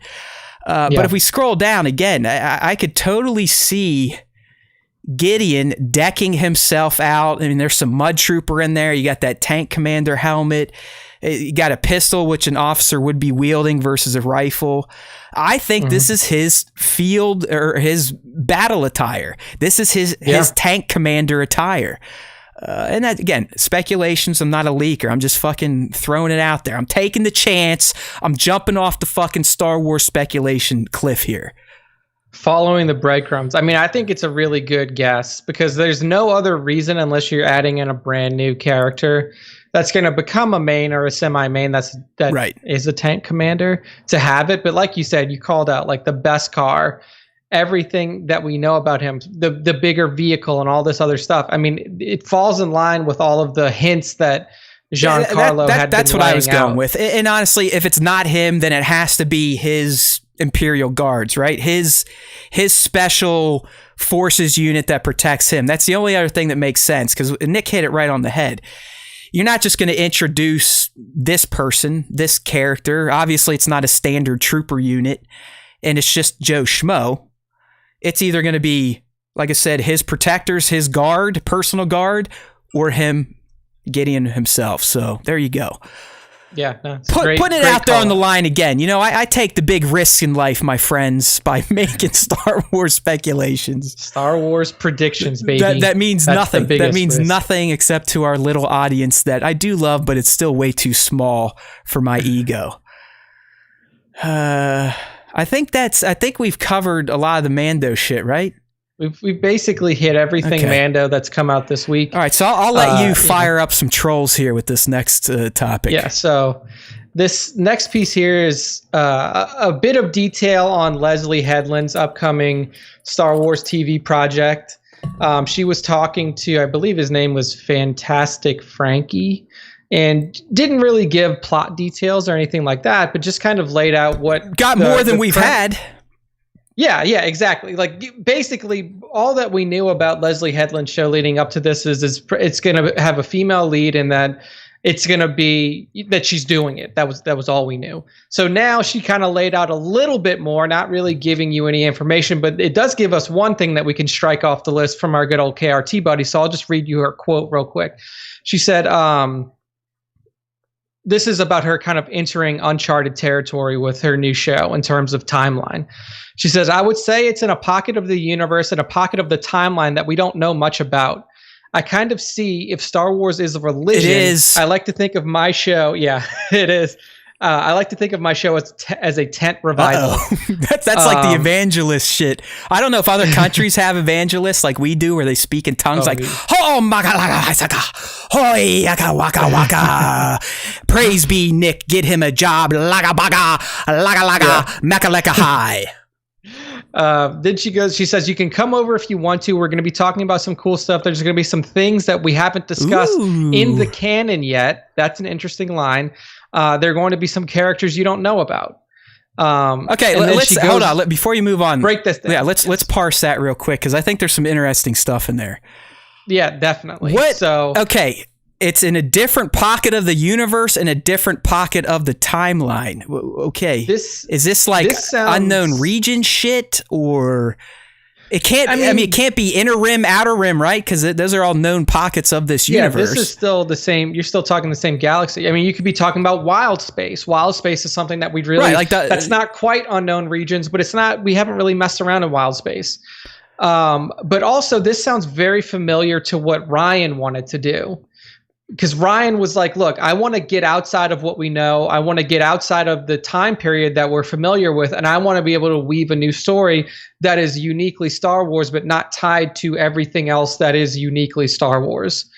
So I really like that she's not saying, hey, I'm going to tie myself to Luke Skywalker. I'm going to tie myself to Rey or to the prequels or anything like that. She's going in a direction and in a place and time that isn't really, that we can't really make judgments on. Right. You can't say like, oh, well, this is another, Rebellion era show or something like that. So I like that we're getting outside of what we know. And that it's kind of disassociating with the Skywalker stuff, if you will. Agree, yeah. And I've said this before. I'm all about this type of shit. With the caveat, Nick, of... as long as it still feels in universe, if this is taking place during any of the 3 ages that have been covered, I still want at least mentions, maybe a holo recording in the background, casual conversation about the Republic, the Rebel Alliance, that type of shit. I don't care if they're talking about Luke directly or Leia or Padme or Rey, that type of stuff. I still think... for these projects that do want to be unique, do want to break ground, I'm all for it. I still enjoyed The Last Jedi. I'm not going to say it's my favorite movie, but I like some of the shit he was doing. I didn't like some of the shit he did, but I did like that he was kind of breaking from the mold of what is a Star Wars movie.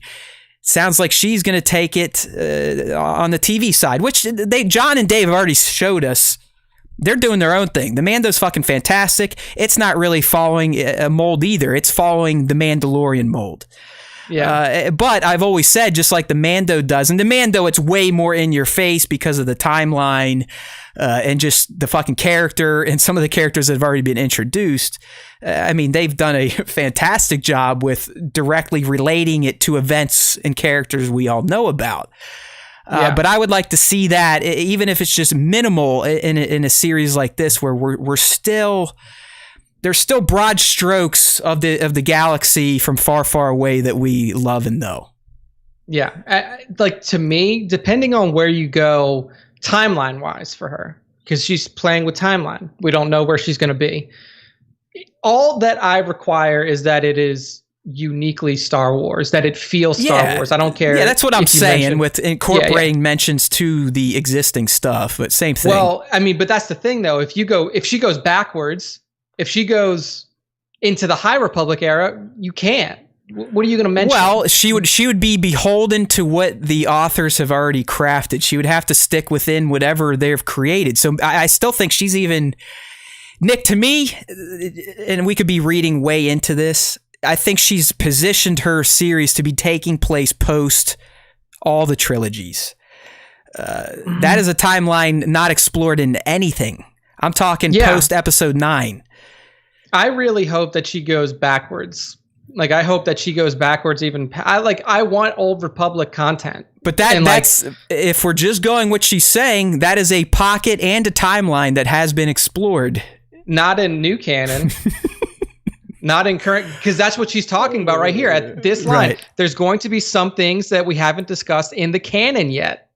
In canon. Right. So it's been discussed in old canon, not in new canon. Well, I mean, if she is throwing around Star Wars, religion, intent, revivals, the further back you go, I think the more focus becomes on the religious aspect of the things that have been introduced in Star Wars. The dark side, light side, those who worship each faction, so on and so forth. Exactly. There's more reverence to the Force back then. Of course, yes. And that line, to me, some things we haven't discussed in canon yet. Like, that is big because, of course, well, yeah. I mean, if you're going in a new direction, new characters, new timeline, why would you say that? And I think it's because she's like, it's going to be things that are familiar to you, but they're not in the new canon. Right. Yet. And Nick, just to kind of pile on with what you're saying, she ends with, there are going to be some characters you don't know about, which implies there will be some characters we may know about. That you do know about. So, like, if you go back and she does a show where she brings in, like, Bastilla Shan and Revan, come on. Right.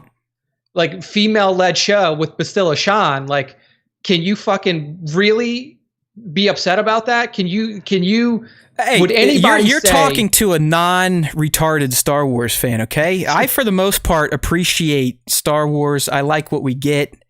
I'm not going to tell you 7, 8, and 9 were fucking fantastic, but I'm also not going to tell you they ruined my life. Hell, I'm even coming around on the prequels after spending damn near half of my adult life hating them with a passion like Darth Vader hates Kenobi.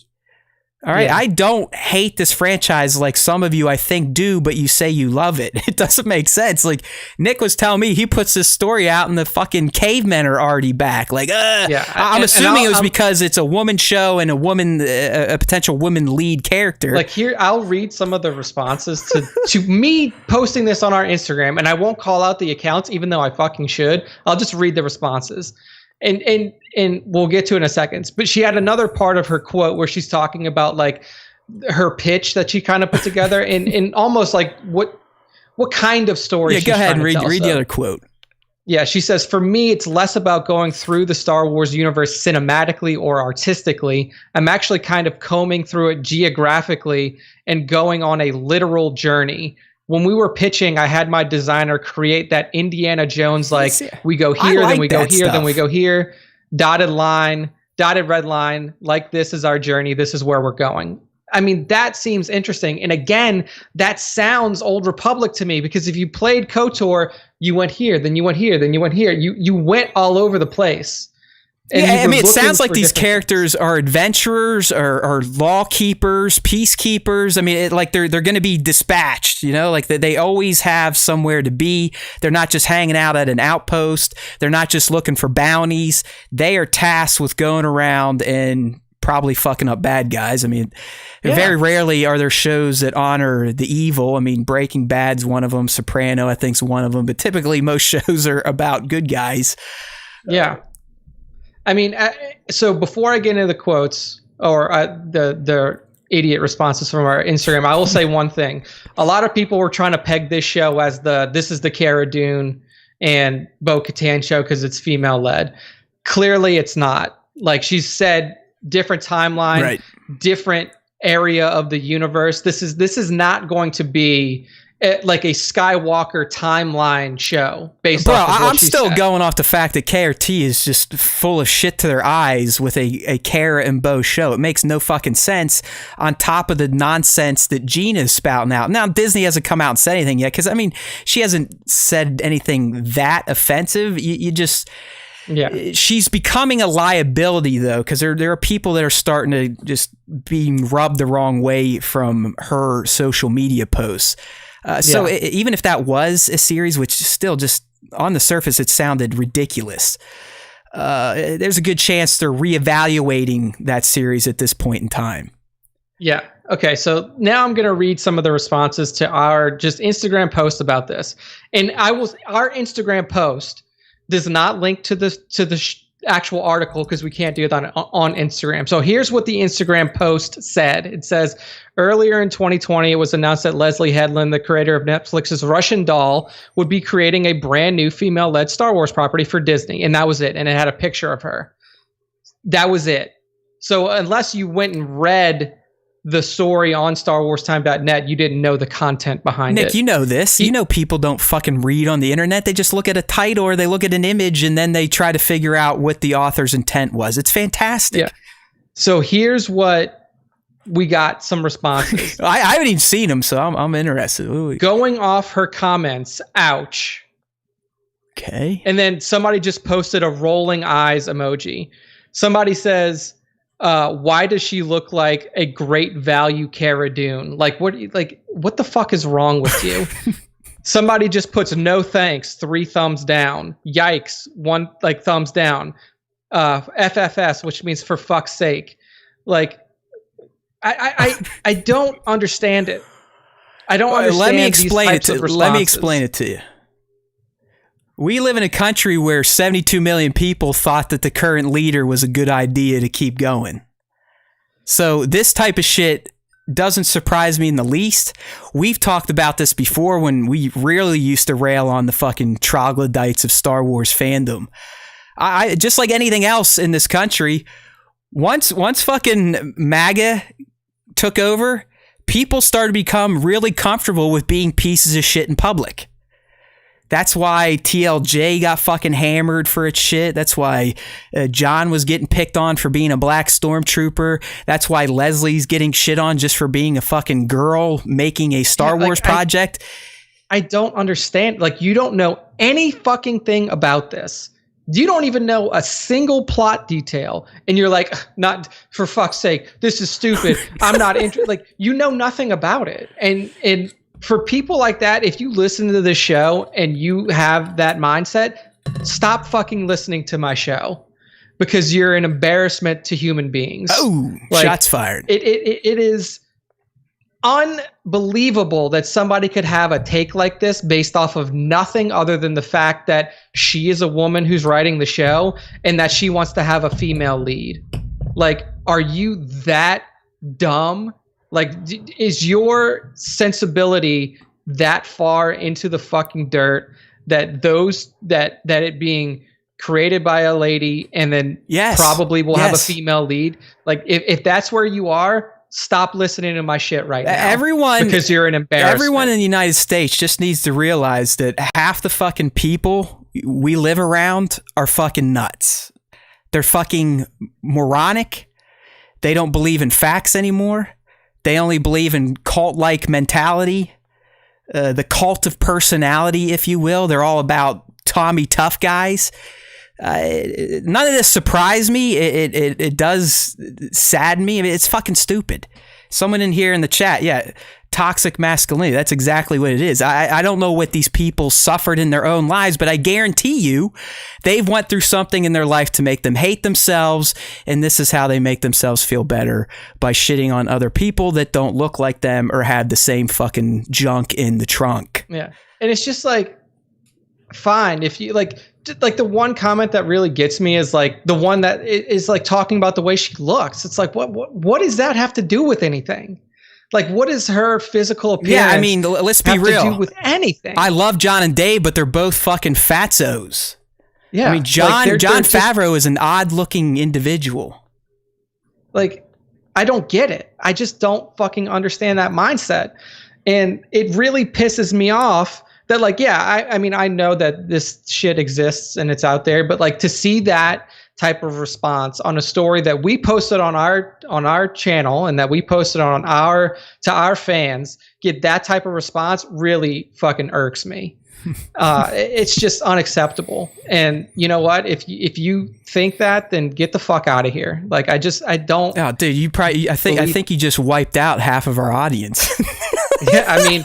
If that's the case, then I'm totally fine with it. Yeah. But like this woman has created an incredible show already on Netflix with Russian Doll. It's a damn good show. I mean, I've watched it. I would like to see another season. It's fun. It's a really good kind of Groundhog Day-esque show. Yeah. And then what further pisses me off is that this is in response to female-led, female-created things. One of your main characters in the original trilogy was Leia, by far strong female lead character. You know, I mean, I just don't understand how people, especially people in Star Wars, can be this fucking dumb and this misogynistic given the content that has come out from Star Wars. Like, I just don't understand it. Hey, like, dude, it's nothing. Trust me. I've spent the past 4 years and probably the rest of my life fighting in my head and trying to reason how people can be so moronic and just ignore facts right in front of their face. It's absolutely mind-boggling the way people operate in this country right now. It's fucking insane.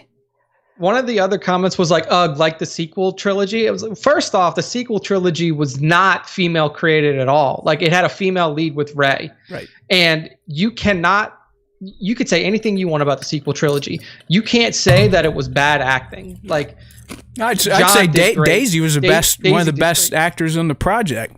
Yeah. So like you can't sit there and shit on it because the writers fucked it up and that there was no cohesive story. That's not the actress's fault. No. Like she did a commendable job, a fantastic job in every movie that she was in. I mean, Daisy did so good, she doesn't have a career anymore. I mean, I just don't understand it. Like, I don't understand. It's just one of these things that fucking pissed me off. But in terms of the project itself, I'm excited for it because it gives me everything that I want from a Star Wars project. It gets me outside of the established timeline. It gets me outside of the established universe, and it makes something that's uniquely Star Wars, but with new characters. Maybe even some returning characters from old canon that get pulled in, which would be even better.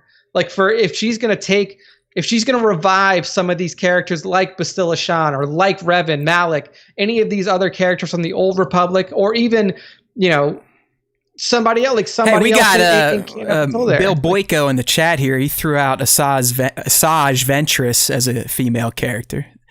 I mean, Asajj was fantastic. I love Asajj. One of the best arcs in Star Wars if you really follow it from start to finish. And I believe she's kind of left unresolved in the Clone Wars. Yeah, I mean, even like second sister from like there's a lot of good female villains. Yeah.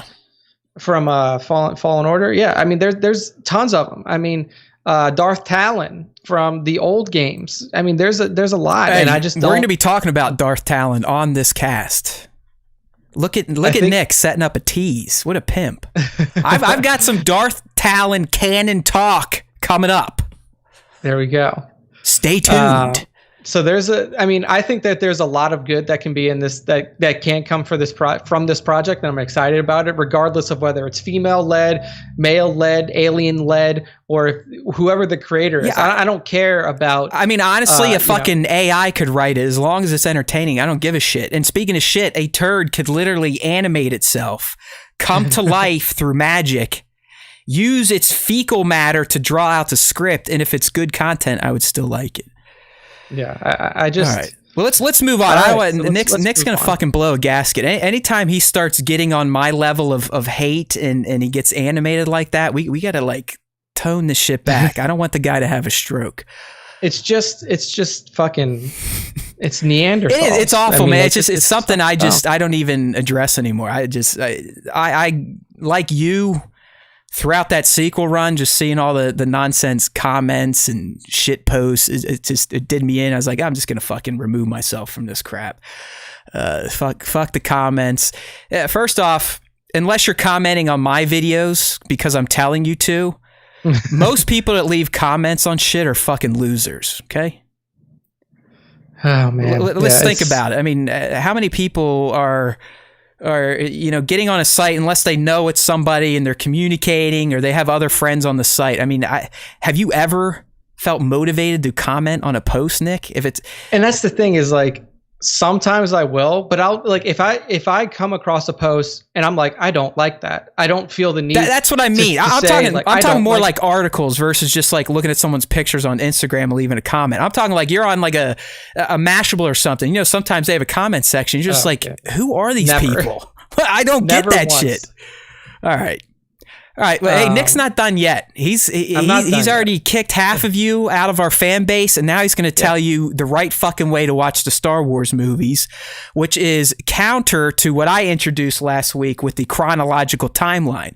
So for those of you that have a few brain cells, remember there's chronological, and then there is an opinion-based way to watch the movies. Mine was all about the Star Wars timeline and how each film, an animated episode, falls in line. So if you really want to see the true story of Anakin Skywalker and his brood, you would follow me from the beginning. Nick took the approach of fuck all that shit. Who has the time to watch 133 episodes of the Clone Wars in chronological order where you have to use a fucking table to look up the order because they weren't in order? He's just going to do the movies in the way he thinks they should be viewed.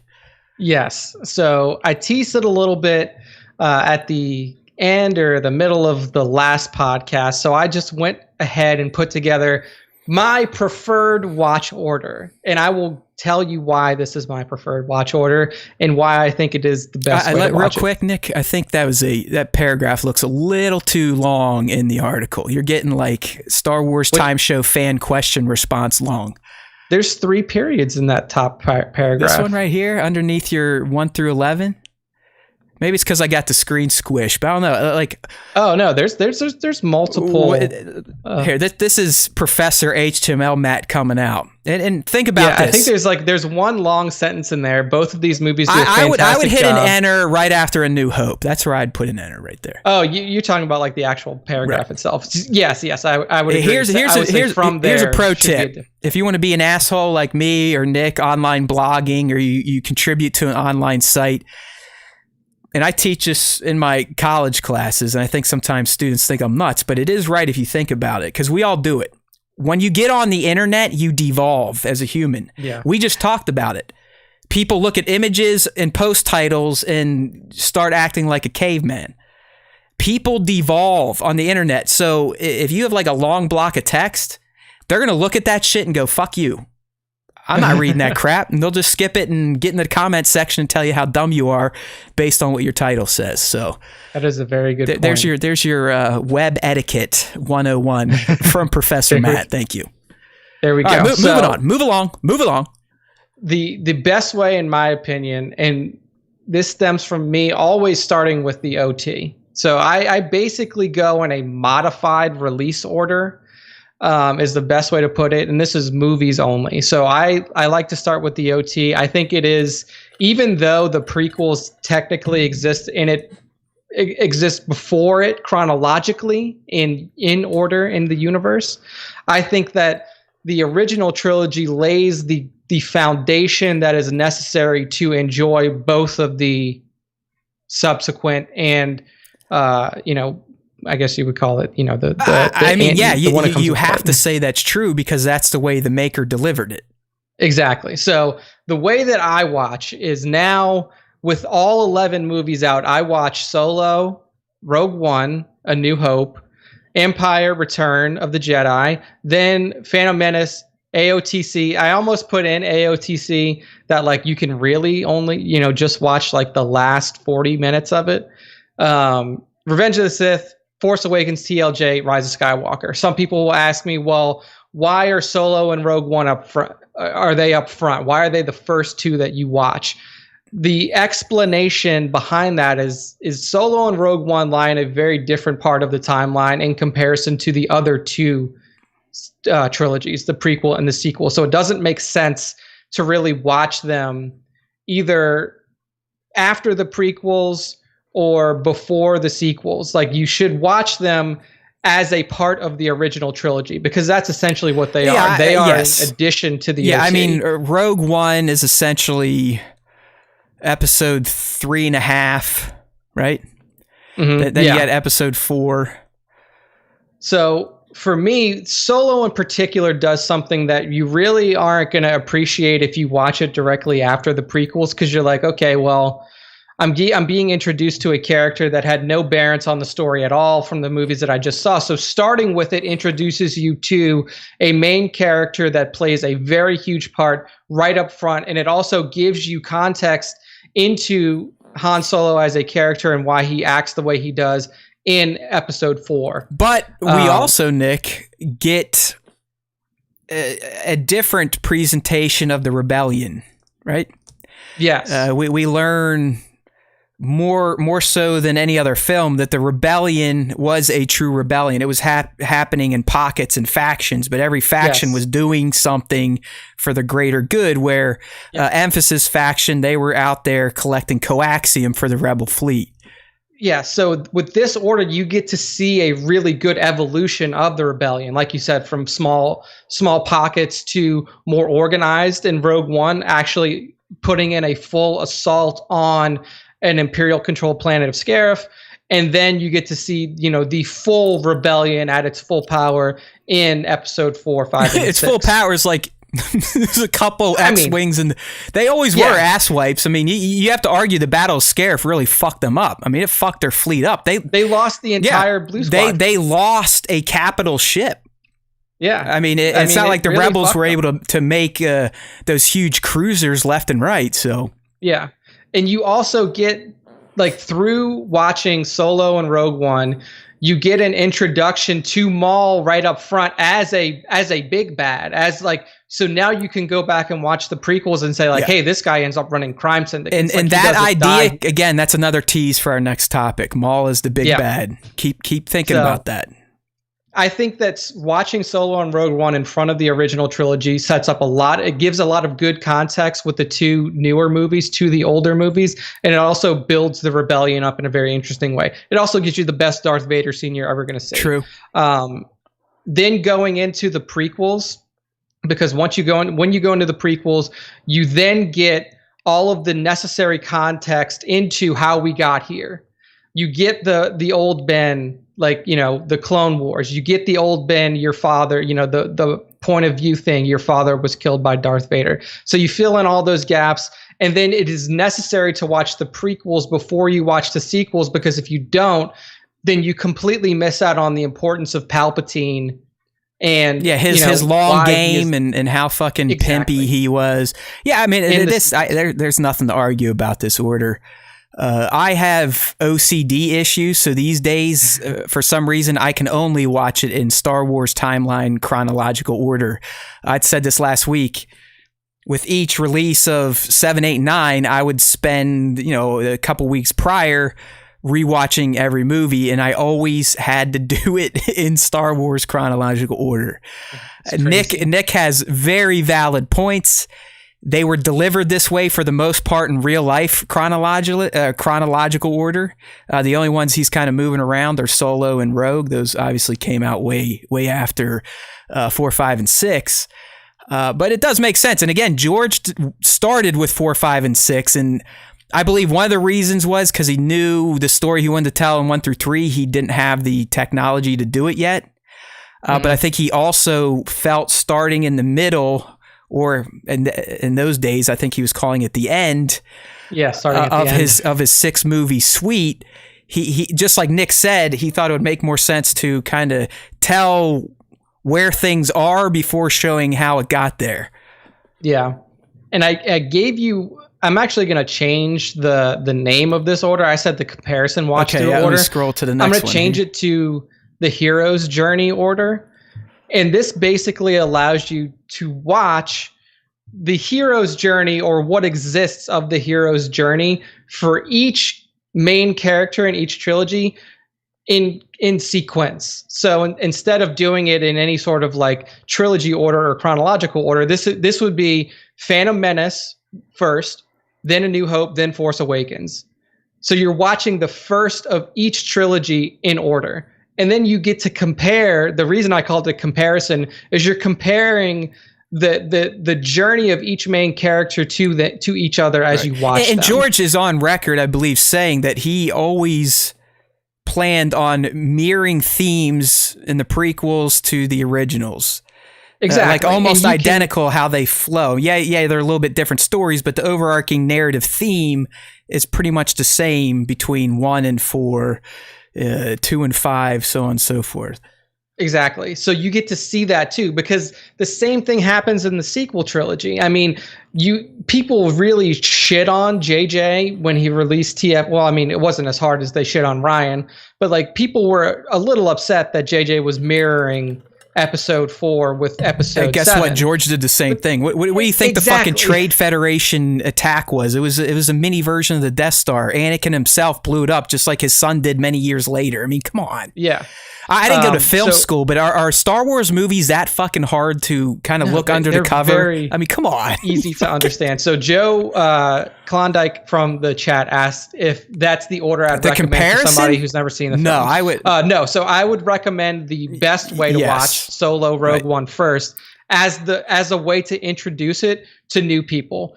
One, I'll tell you this. One, it's worked for me because that's how I showed it to Taylor and she enjoyed it.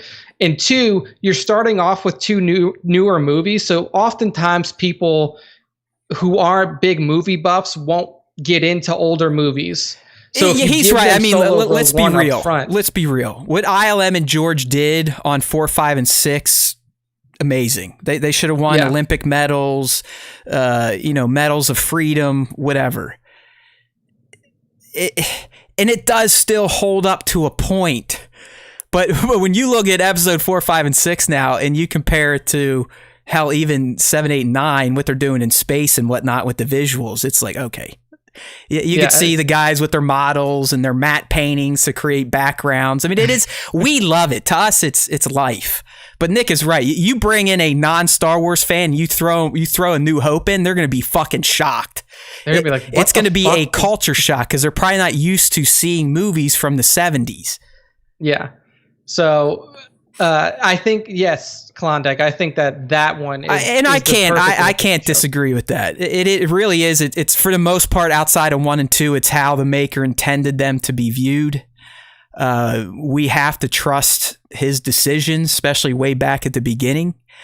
He had a reason for literally starting at episode 4. And yeah, I know it wasn't called episode 4 at first. It was just Star Wars. And then he's like, holy shit, I'm fucking rich. Let's make more. This is actually, I'm just kidding. This was episode 4, New Hope. See, we re-released the crawl. See, I meant this all along. It's okay. Don't worry about it. Yeah, you're right. I mean, my timeline, the chronological shit, that's for like nut jobs like myself. People that truly want to be immersed in the Star Wars universe and just kind of see the story of Anakin from start to finish in a chronological order. Because George has said, at least when it was his, episodes 1 through 6 it was the tragedy of Anakin Skywalker. Exactly. It wasn't about Luke. It wasn't about the offspring. It was always about Anakin and Vader, period. Mm-hmm. Yeah. So to continue with the comparison watch through, you're just going down the line in terms of the movies that come in sequence for each trilogy. So Phantom Menace, New Hope, Force Awakens, Attack of the Clones, Empire Strikes Back, Last Jedi, then Revenge of the Sith, Return of the Jedi, Rise of Skywalker. And then that way you get to compare the hero's journey for every one of your main characters, or as much of the hero's journey exists for every one of your main characters in sequence for each one of them. And like we said, you'll see the similarities play out between each three of the starts. So I like that. That was an interesting one, Nick. Good one there, buddy. But no, I don't know, man. I mean, it is those of us that grew up with 4, 5, and 6. Hell, even before 1, 2, and 3 existed, we really got the best of everything, right? Because it is what it was. We're like, okay, we just watched 3 of the greatest movies ever. Holy fuck, I love George. If he was here, I'd suck his dick. I'd stick my thumb up his ass, whatever he wants. Then where he's like, oh, guess what? I'm now going to show you how all those people ended up and how the galaxy ended up that way. I was like, fuck! I mean, it was the greatest pitch I've ever heard. I was like, fuck me. I think I was like I was 15 or 16, mid-90s when he announced it. E1 came out in 99. I'll never forget the lead up to it, the expectations. Like, oh my God, I'm finally going to see how this supposed great Jedi Knight Anakin Skywalker fucked it all up and became this Darth Vader guy. And quite frankly, I was utterly disappointed. I'm getting better with that. I've gone to many Star Wars prequels anonymous meetings at this point. Hello, my name is Matt. I used to hate the prequels, but I am recovering. Okay, that's what I like to say these days. And thanks to TCW and a little bit of Rebels, I think it corrected many of the errors I saw within the prequel trilogy and not really doing Anakin's turn justly. Yeah. But man, just those were the glory days because we had all that unknown to think about. Not only were we fresh with the Vader, I'm your daddy reveal, which is almost impossible these days to hide it from any new fan. Yeah. We were fresh on what was going to come before, what was to come. It really was the glory days. But like Joe's saying here, a lot of us old people are stuck to the 4, 5, 6, then the 1, 2, 3, then the 7, 8, 9. I am not. I've broken of that, and it's OCD based. It's almost like I feel like I'll die if I don't watch it in chronological Star Wars timeline order. As we all know, I have problems that most people do not. So good stuff there, Nick. I think you definitely gave some fans some things to think about, to argue about, to have pissing matches over, and I'm sure someone will tell you you're an idiot before the day is up. More than likely. Yeah. All right, so here we go. This is going to pay off on some of the teases here. This just popped up today. Apparently, this book is due out sometime this fall. I didn't see an actual release date outside of fall 2020. And the book I'm talking about, it's written by Paul Duncan, and it's called The Star Wars Archives, episodes 1 through 3, 99 to 2005. And from what I've garnered, what the fuck is that? Garnered. I'm a goner, dude. From what I garnered from just what is leaked onto Reddit from the author himself and people, you know how they are on Reddit, they'll just scan the whole fucking book in and throw it on there. But from what I gathered, George, we all know George had some sort of a treatment for 7, 8, and 9, the sequel trilogy. Mm-hmm. We all knew he revised the treatment and sold it to Disney as part of the deal, and Bob just basically told him to go fuck himself with it. Bob Iger is a scumbag, all right? But what we didn't know is George had a version of the sequel trilogy before he sold it. And there were some interesting nuances to how he wanted it to play out. So this book, like I said, Paul Duncan wrote it, and he actually threw out some tweets because fans are just asking him questions. So the lowdown here, just let me summarize what this would have been. So 7, 8, 9 in George's world pre the sale. Okay, talking to this guy for this book. There's going to be anecdotes in this book. I really think this book could be interesting if people love George and kind of just getting behind that head of his, which he wasn't a very open celebrity or an open figure. He was not. But what he was shooting for at least before the sale, and he did his revision for Disney. Luke would have been reforming the Jedi Order. I mean, I think he's had that from the get-go. Using survivors of Order 66. They were even saying there might have only been 50 to 100 Jedi that Luke would have been able to tap into. So he would have had to get back to ground one, like bringing them in as kids, starting from there. Here's the fucking very interesting stuff. And you could see how George was working towards this through the Clone Wars. Darth Maul and Darth Talon would have been the big bads. And that's because in this version, it wasn't so much a remnant empire. Yeah, he was talking about having stormtroopers taking over planets and just kind of being warlords and shit. But George was running with the gangsters, the crime lords, the crime syndicates. They were the factions kind of filling the void of the Imperial defeat. So it would have been Maul and Talon would have been the big bads that Luke, Leia's, and Han's would have been battling against in 7, 8, and 9. Leia, and this is the other big revelation, Leia would have ultimately become the chosen one in George's mind by becoming the Supreme Chancellor of the New Republic and actually reuniting the galaxy after, multiple trilogies of conflict. We get a few more details in here in the tweet, at least. Not really. I mean, I guess the fans like, really, how is Leia going to be the chosen one? And Paul just said, at the end of a war, everything is broken and society needs to be put together and healed so that it can work again. The chosen one is the person who brings balance by achieving this. And that would have been Leia, obviously through her politics, and you would have think there would have been some Force stuff going on there too. I just thought it was neat. And then there is a little excerpt of the book here, and it just kind of expands upon what I was talking about. So they're saying it was going to take Luke at least 20 years to form the new Jedi Order, just based on how depleted Force users were. Senator Organa becoming Supreme Chancellor. Maul and Talon becoming the big bads because of their ties to the underworld. And really, it does make sense. George was very keyed into the Star Wars underworld before he quit. I mean, that's what his fucking show was going to be, Star Wars Underworld. 50 episodes, right? 50 scripts. We saw it last year. There was like CG storyboards already done with real actors. So George definitely was getting into the underworld aspect of Star Wars, moving on beyond episodes 1 through 6. So what can we say? Obviously, this is never going to fucking happen. We know that. I will say that the character of Darth Talon would be interesting to bring back in some form or fashion, because I'll tell you right now, based off of this, George would have nuked canon anyway. If he built that, he would have had to blow canon up, old canon. He would have had to do it. Well, you got to remember, this still was coming off of his Clone Wars stuff where he was the ones like, hey, you know what, Dave? Bring Maul back to life. Fuck it.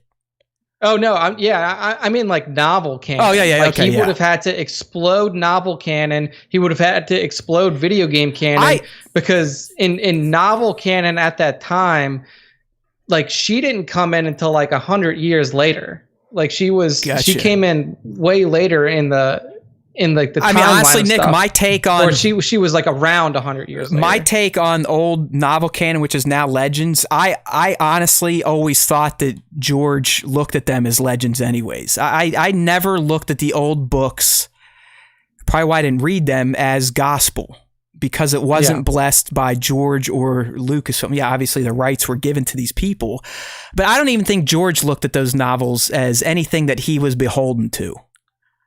Yeah, no, I mean, I don't think that he was.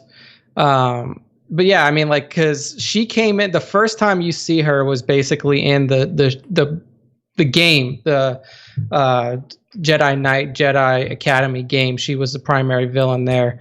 But then she also, like, persisted for another, I don't know, she was around for a long time. Like, she I just know she looks while. fucking hot as hell. I mean, she's got like that Maul paint scheme, and she's got the head tails. So yeah, no, that's all I need to start popping wood.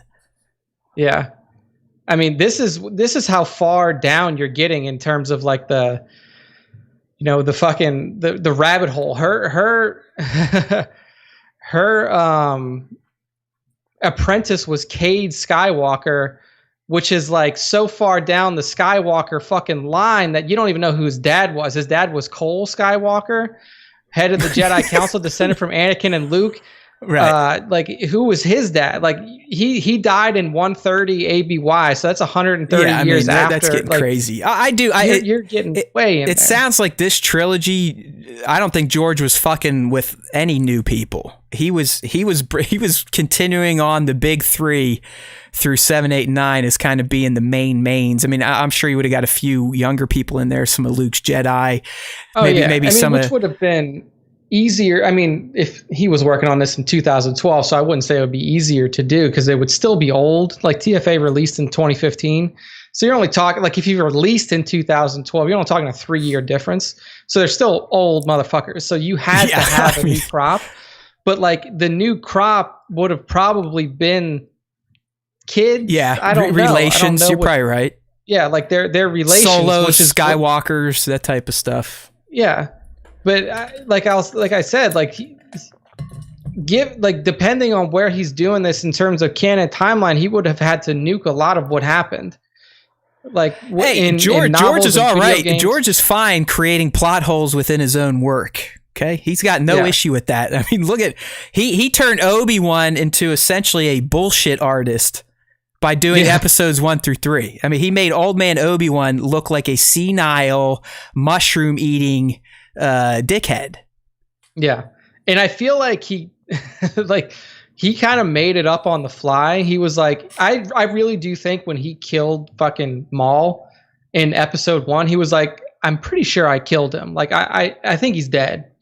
And then he saw the fan response and he's like, man, people really like this motherfucker. Let's bring him back into Clone Wars. Like, let's make that happen. And then when the fan response continued to be so big for him, he's just like, you know what, man? He's the main bad guy of my new trilogy. Like, I feel like he modified his stance, and that's what George does. Like, George modifies his stories based off of what he sees the audience responding to. So I think it would be cool to see, because I think that Darth Talon and the Darth Maul angle would have been really interesting.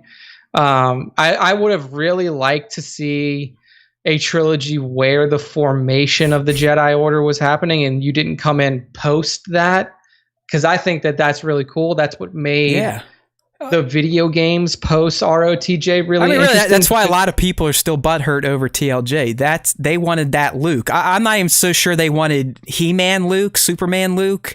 I don't care if he fucking saved the galaxy. I think they wanted to see him not be such a dickhead and actually see what it was like to watch the former learner become the master and pass things on to another Padawan. Like this, what he's saying here is like, I don't want to say it's in direct conflict with what he said previously, but he just said that he would have had Episode 8 Luke be essentially the same as Ryan's, where he's disillusioned, he's on an island, he hates everybody and everything like that. But in this one, right here in this fucking book, he says that Luke would be rebuilding the Jedi Order from survivors of Order 66. So what the fuck is it? Like, what the fuck is it, George? Yeah. Like, you make up your goddamn mind, because I feel like now that he's in this speculative land. You be nice to George, Nick. He's a dreamer, goddamn it. He is, but his dreams are even confused. Because he was quoted as saying, I would have had Luke the same way in Episode 8. Okay, if that's the case. Well, he was going to kill him for sure. Yeah, he was going to kill him, but he was also going to be a disillusioned piece of work. But is that his Disney treatments? Again, I really think this is a whole different treatment before he even got into Disneyland. It may have been. That's at least what the author said, because I think he was talking to George back in the early 2000s. But he said, doesn't he say here? He said these were some of his ideas when prepping the films of 2012. The sale happened before he sold to Disney, as related to me by George in an interview last year. So yeah, but like that was. So I guess they were some ideas he was going to pass to Disney. Yeah, it's just weird, because he's like, in one sentence he's saying that Luke was going to be rebuilding the Jedi Order, and then in the next sentence he's saying, well, in 8 he was completely disillusioned on an island. I mean, we're talking about the guys that made the prequels, so you got to give him a pass sometimes, all right? It's true. Jeez, we got to get Nick a drink after this cast. It's just weird. He's starting to morph into Matt Jr. I love it. Like I'm the one smiling. He's like, "Fuck, George, you idiot." His thoughts are just. You can clearly see that like he has now entered George has now entered like fan speculation land. I love the guy. I want to go hang out with George. I bet it's a miserable experience, but I just want to do it. I feel like he wouldn't want to talk about Star Wars, I still don't think George can interact with humans. I don't. I really don't. He's only talking to Jet and his wife. No, I'm talking like behind closed doors, like just sitting down and having a chat. Like if he's on a set, he can talk shop. Outside of that, if he's not talking shop, I don't know what the fuck's going on. I really don't. Yeah, he's in a different land. So, interesting piece there from Paul Duncan's new book that's going to be coming out maybe sometimes this year. They said fall 2020, and we're down to basically weeks at this point. So. Who knows? But it could definitely have some interesting anecdotes in there. Not that it's going to really change anything going forward, but for those that may want to live in the past or live in a dream world, you have the Star Wars archives to look forward to. Yes. And those who do like buying stuff, we're moving into that portion of the cast. So far, we're doing great on time. I'm not going to spend a lot of time on this because I'm starting to get sick of fucking Mando Monday. The Mando Monday can go fuck itself at this point. As I said, when these were coming to fruition, this is Lucasfilm's bullhorn signaling that they know they have a fucking winner on their hands, and they are going to drive the license down our throats. It's no longer just a figure here or there. I mean, we're talking bed sheets, toilet wipes, you name it, it has something from The Mandalorian on it. So I'm typically on these Mando Monday recaps just sticking to the bullshit, the stuff that us idiots may want to, waste our money on. And those are the action figures, all right, or the cool looking collectibles. And we got 3 of them this week, and one was another kick to the dick for anyone that likes to collect Black Series figures, and I'm talking about the Star Wars Remnant Stormtrooper. This was another one of those awesome Hasbro Target exclusive deals that if you do not believe in using shopping cart scripts or bots, there's almost no chance you got it unless you have, like the Flash's ability to click on a mouse. Gone. Like this fucking Stormtrooper, who kind of looks all right, although I'd argue just buy some of the new bucket heads and weather them yourself. But this Stormtrooper, which many would consider is an army type of figure, meaning you want to buy multiple, for some reason was limited to Target, which we know means no one's getting it that actually wants it. It's only going to the fuck faces and the flippers that do this for a living and sell this shit on the black market, ensuring that both Hasbro and Target sees no additional revenue from selling these action figures. So this one gets a big double fuck you for me. Next up, we have the Black Series Mandalorian helmet. This is something I think even my friend could get behind here. It's a $120 Black Series helmet, meaning it's not going to be like titties, but it looks pretty slick. It's got electronics, got a flashlight for it. And this one actually I believe you can still get. This wasn't an exclusive. They said it was going to be Amazon, but you can get it anywhere. Really, the usual suspects I hit: Big Bad Toy Spore. I got mushrooms on the brain here. Big Bad Toy Store, Bop Beep Beep Boo, and Entertainment Earth. You can snag those. And then it's pre-order available Amazon. It doesn't release until June 1st, 2021. Right. So you got time.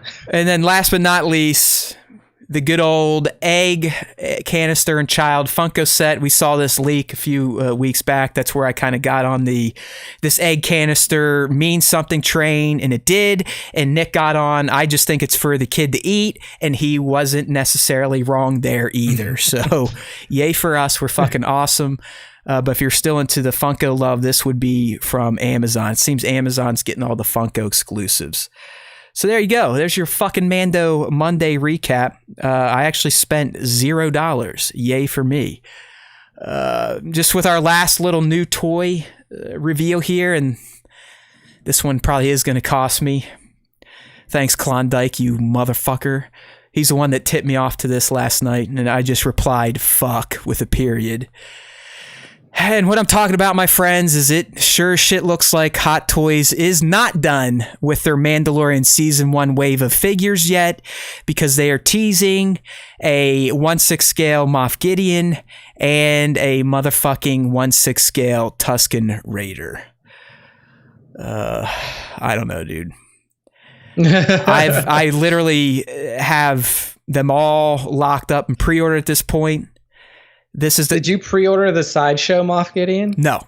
I told you last week I was going to hold out to see if Hot Toys did one, didn't I? It's like, I have a little bit of patience with this shit. Good call. So, I mean, to me, the Gideon that's a fucking no-brainer. The Tusken, I'm gonna be like, maybe not, but I'm gonna tell you right now, just knowing the quality of product that Hot Toys puts out, and just all the accessories and little nuancy shit that would go on a Tusken Raider's body, I do think in hand, and once we get the actual glamour shots, I think it's going to be a fucking beauty of just a random Star Wars side character Barbie doll. So if I can break my OCD, I'll probably leave out the Tusken Raider, but we all know I'm full of shit, so there's a good chance I'll be adding both of these once they go live. To round out the Mandalorian Season 1 complete set 1/6 scale Star Wars Barbies. Yay for me. There goes all that Funko Pop cash we just made. Gone. Like thousands. Bye-bye. Down the drain. Oh, yeah. Those that are into the Hot Toy shit, Tones just reminded me, it looks like the full Beskar Mando Deluxe set with Child is going to be shipping early. Those that have pre-ordered the Contra time. Those that have pre-ordered the Incinerator Trooper from the Mandalorian for Hot Toys, I got my notice that they're going to be shipping after your latest payment, so we should be seeing those drop at the end of November, early December. So it sounds like a lot of the Hot Toy, like Season 1s that we were pre-ordering this time last year or early 2020 are starting to get shipped out to your house. Nice. Yay for money loss. You know what I mean? Money loss. Oh, man. All right, dude. It's time for the fan segment at 2:15. I don't know if we're really doing that good on time or not. Probably not, but we're at my piss stop as well.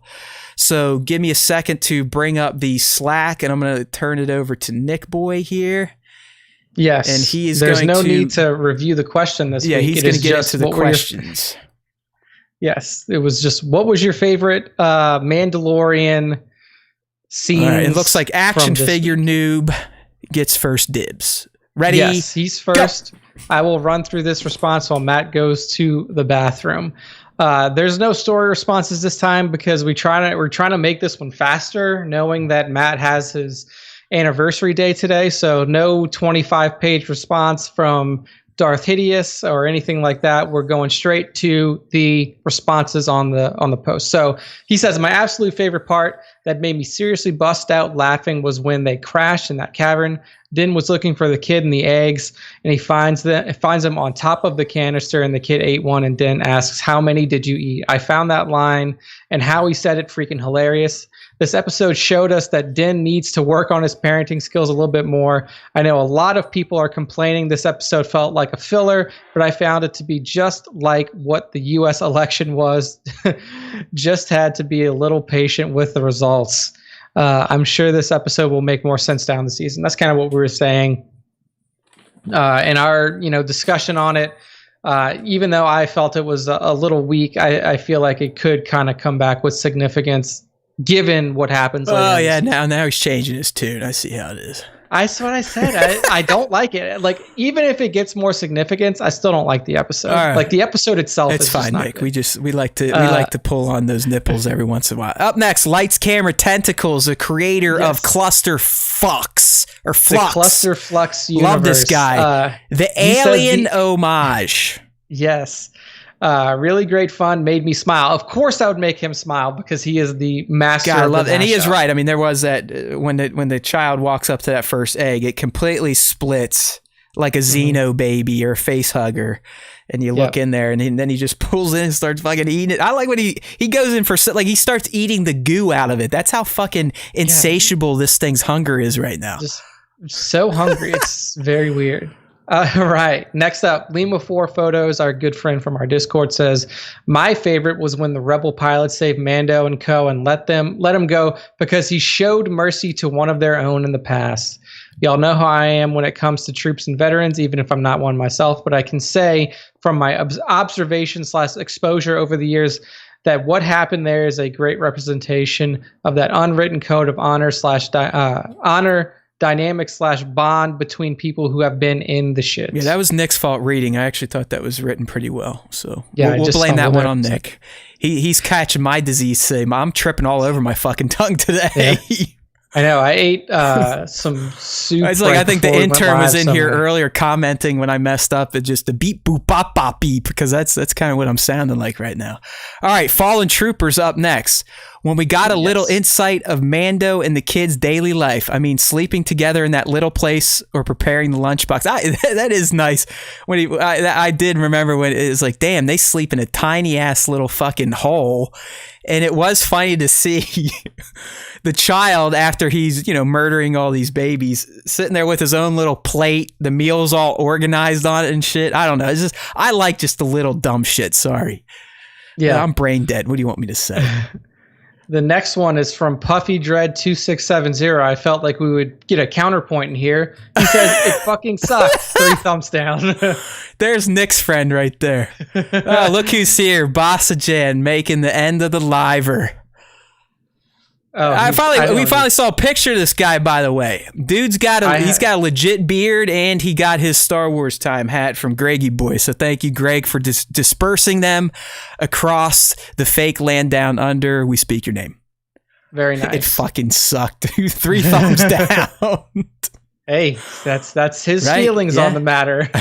Next up, we have Poptography 2020. Poptography. There we go. That's probably it.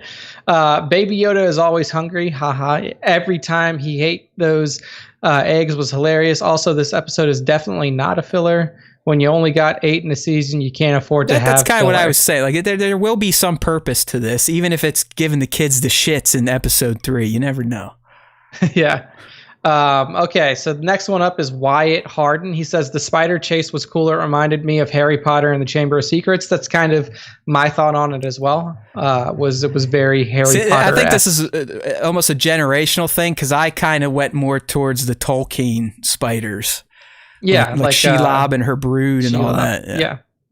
Yeah, I agree. Both. There's a big one. You want me to take the big one here? You take this one. This is from Wabogo. Trapper the Keeper, Wolf Trapper Keeper. He must be from the 80s. I don't think anyone... Nick, do you know did you have a Trapper Keeper? Yes, I did. My parents were never... I don't want to say we were poor, but they're like, fuck you, you're not getting a Trapper Keeper. You don't need I always got like the knockoff kinds or like just shitty folders. Anyways, look, I turned out into a model citizen. All right, Trapper the Keeper Wolf making a return to the screen. I just love how they get Filoni some respect by using him this... Oh, they? You don't think he's fucking doing this shit? Yeah, that's him. Love the callbacks to Chapter 6 of Prisoner. I did too, tons of them, where Din tried to save their Republic buddy, and when Mando asked for help with repairs, the pilots just pack up and fly away. Hilarious. I can understand the hate for this being a filler episode in quotes, but I think it will pay off in the next episode, just like yours truly said. As for Baby Yoda, every time he eats one of the eggs, it's hilarious. I'm starting to think Baby Yoda smokes way too much spice. I'm wondering if he's not actually eating them, and we find out it's something completely different down the road. Weird, but who knows? I believe Klondike also had that theory that they're somehow gestating in his belly. Oh, so he's incubating. Yeah. Got to Florida in less than a week. Good thing I live on the real part of the flat earth. Keep up the great content, guys. So he got his hat. Also, I'm sorry, I fucked that up. That's a fuck up on me. Also, thanks for the Star Wars time hat. Got to Florida in less than a week. All right. Yeah, we did. We stole another hat, Nick. I didn't tell you. We are fully out of large XLs and running down on SMs. And someone emailed me today asking where they can get hats. So something is catching on. I may have to refill inventory. I don't know. Just tell them that we're not doing enough. If we get 5, we'll make more. Right. Yeah. I mean, at this point in time, I built the fucking store. I'll use it. It just comes down to how much money I want sitting out of my own in-hat inventory. So I'll think about That's a lot of money. It'll probably be getting through the holidays. I'm not that fucking rich. I got to I got to keep the ruse going on, which means big fucking Barbie purchases this year. Oh man. All right. So last response is from Lottie 1987, a member of our Discord as well. He says, as random as it is, I really enjoyed the whole intro scene, from the feeling of speed and power from Mando Speeder to the whole gag with the jetpack. Loved it all. Great intro. Also loved during the initial scene with the X-Wings how they asked to change radio channels. Then after a brief pause, they both opened their S-foils. Small couple of shots, but effective at activating the goosebumps. That was cool. I really do like that. Hey, Steve, can you go over to channel 3 now? No. It's just little shit like that. It really does. I mean, just as I said earlier, it wasn't a fantastic, mind-blowing episode, but it's just the care and the detail that they put into every little thing and how it all ties together and how we're probably going to keep coming back to some of these motifs and characters. I don't know. I appreciate it, but I'm not going to tell you it was the best episode of all time. It was, it was an episode of The Mandalorian, and every episode of The Mandalorian has something to enjoy about it. Right. All right, man. It's that time. We got through that quick. So far, we're on track. We're doing well. I'm definitely going to be done before 5:30, which is fantastic. Don't think I'm going to be done before 5 because it is time for the top 5 Star Wars fan artist features of the week. That it is. Is this a shitty boy week too? Is this a Matt shit? This is a Matt shit on himself. Well, I'll make it quick this week. So let's get right into it with the first one up here. First one up here. Oh, hey, we rolled 7,000 on IG. Yay for us. Yes, I was going to mention that. We hit 7,000 on IG. Thank you all for following us. Now get us to fucking 10,000 so we can start using links at least in our stories, you cocksuckers. Once we get there, then we don't need to have you guys try to follow the link tree and all this other stuff. You can click on links in our posts. So... but like I said earlier, if you're following us and you're a misogynist who hates women, you should stop following us. Okay, so top 5 this week is, first off, it's kicking off with @Daz Tibbles on Instagram. I mean, Daz is one of our favorites of all time. We just can't, Daz is super scoundrel. Bro, I've been following this guy since the Entertainment Buddha days. Just his geek art in general, which is typically Star Wars based. It does a lot of just fucking radical looking, edgy Star Wars animations. I'm still dumbfounded that Daz Tibbles isn't either running a division at Lucasfilm or Disney. I know. This his artwork is just a static. His static artwork is next level. You should see the fucking animations he did, for Rogue One stuff. His Dark Side Luke thing. I mean, unbelievable shit. Yeah. So if you need chapter artists, Disney or Lucasfilm, call Daz, because that's exactly what we have here. So what we have is a poster style image of the season 1 or episode 1 season 2 Mandalorian, where you have the Marshal in big letters at the bottom, and then it's an absolutely incredible rendition of Cobb Vanth in the full Boba armor with the crate dragon kind of coming behind him, mouth open, looks like he's about to kind of just eat him whole. But it's just the way, the depth in the image itself, the way that he has Cobb portrayed in the Boba armor, and then just that maw, that fucking deathly maw of the crate dragon behind it. It's just such a perfect thing. This is one of the best real ass Star Wars painters out there. I believe Daz this is all hand drawn, hand colored in, all that stuff. I'm just going to flip to his profile real quick for those that are uninitiated to Darren Tibbles here, who's finally getting a following. I can remember the days he had 5,000 followers. It was disgusting. Oh shit. Look at some of he doesn't tag us, so I miss a lot of his stuff, but he's got a Mythos Boba up there now. He's got the child eating some fucking eggs, and it is his art style. It's like he's mastered multiple different forms. Look at the portrait he has of the Marshal, aka Cobb. He's doing figure packaging. I'm assuming he had something to do with this watch if he keeps sharing it. It's absolutely insane what this dude creates. Even here, a chibi style Mandalorian animation where the Mando is riding a Razor Crest ride that you'd see outside of a grocery store. Are you kidding me? Dude, it's fucking awesome. I mean, he is a fantastic artist, and yes, you're right. He designed that watch for that's being sold on. Okay, thanks. Well, there we go. He's finally getting some fucking opportunities from the official powers that be, and he deserves it more than anybody. I said, I'm talking. I don't know the guy personally, but as an online douchebag, a geek blogger, I've been following this dude for probably 8 years. Easy. Wow. Easy. Yeah. And I think everyone can see why just looking at his portfolio. Well worth the follow at Daz DAZTIBBLES on Instagram. Definitely worth a follow. Everything he puts out, like Matt showed you, is gold. I mean, the guy doesn't have a bad excellent. Image. Excellent. It's one of those artists that make us that can't use our hands with that shit, can't draw straight lines. It seems like wizardry to me. It just does not make sense. Yeah.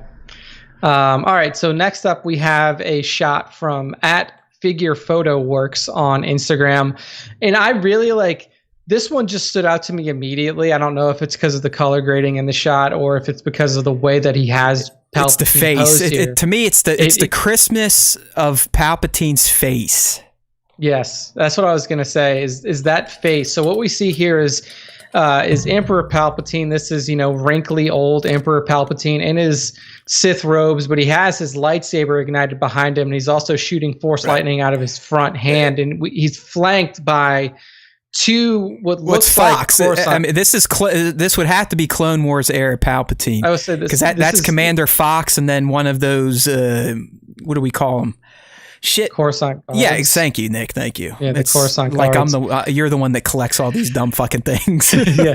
So this has to be almost directly post episode 3 then, or like after he gets melted. Sometimes toy photography, we get a little liberal and loose with timelines and the characters we mash together. I'm sure I'm going to get yelled at because I think I had some like scout troopers in a Cad Bane shot, and if we go off if we go off of unwritten canon, Cad Bane technically died during the Clone Wars, so yes, I'm a fucking loser. But Nick, it is the tone of the shot. I mean, it looks like there's some soft proofing going on here that makes it look soft, but I think that's why his face contrasts so well, because there is such a crisp focus on Palpatine's face. It looks like he added in a few light accents to give him the Sith eyes there, and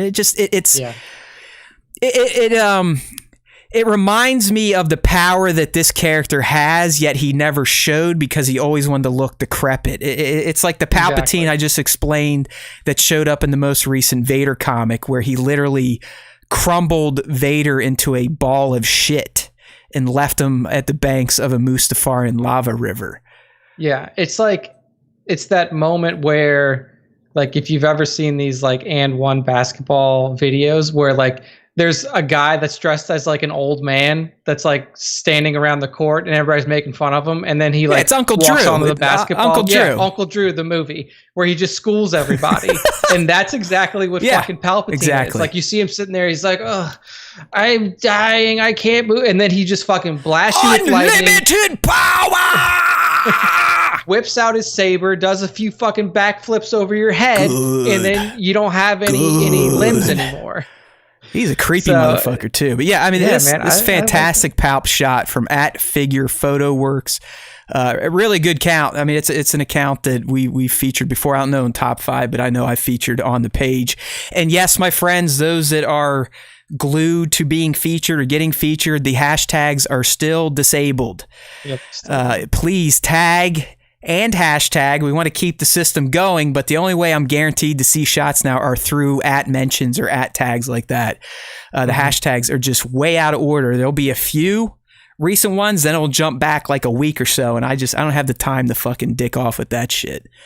There we go. All right, moving on. Next one here. Next up, I'm really liking the inclusion of these Kit Fistos and these Plo Koons to our just to the general photo landscape, because this one here by Joe Jongmon, Jongmon.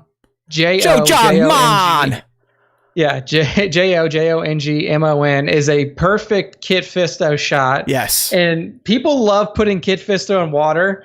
And it's because he looks great in water. He's a nautilin. That's like what he's comfortable in. So we see Kit Fisto standing knee deep in water with a bunch of B1 battle droids just cut down around him, rain washing across his body and his saber. Mm-hmm.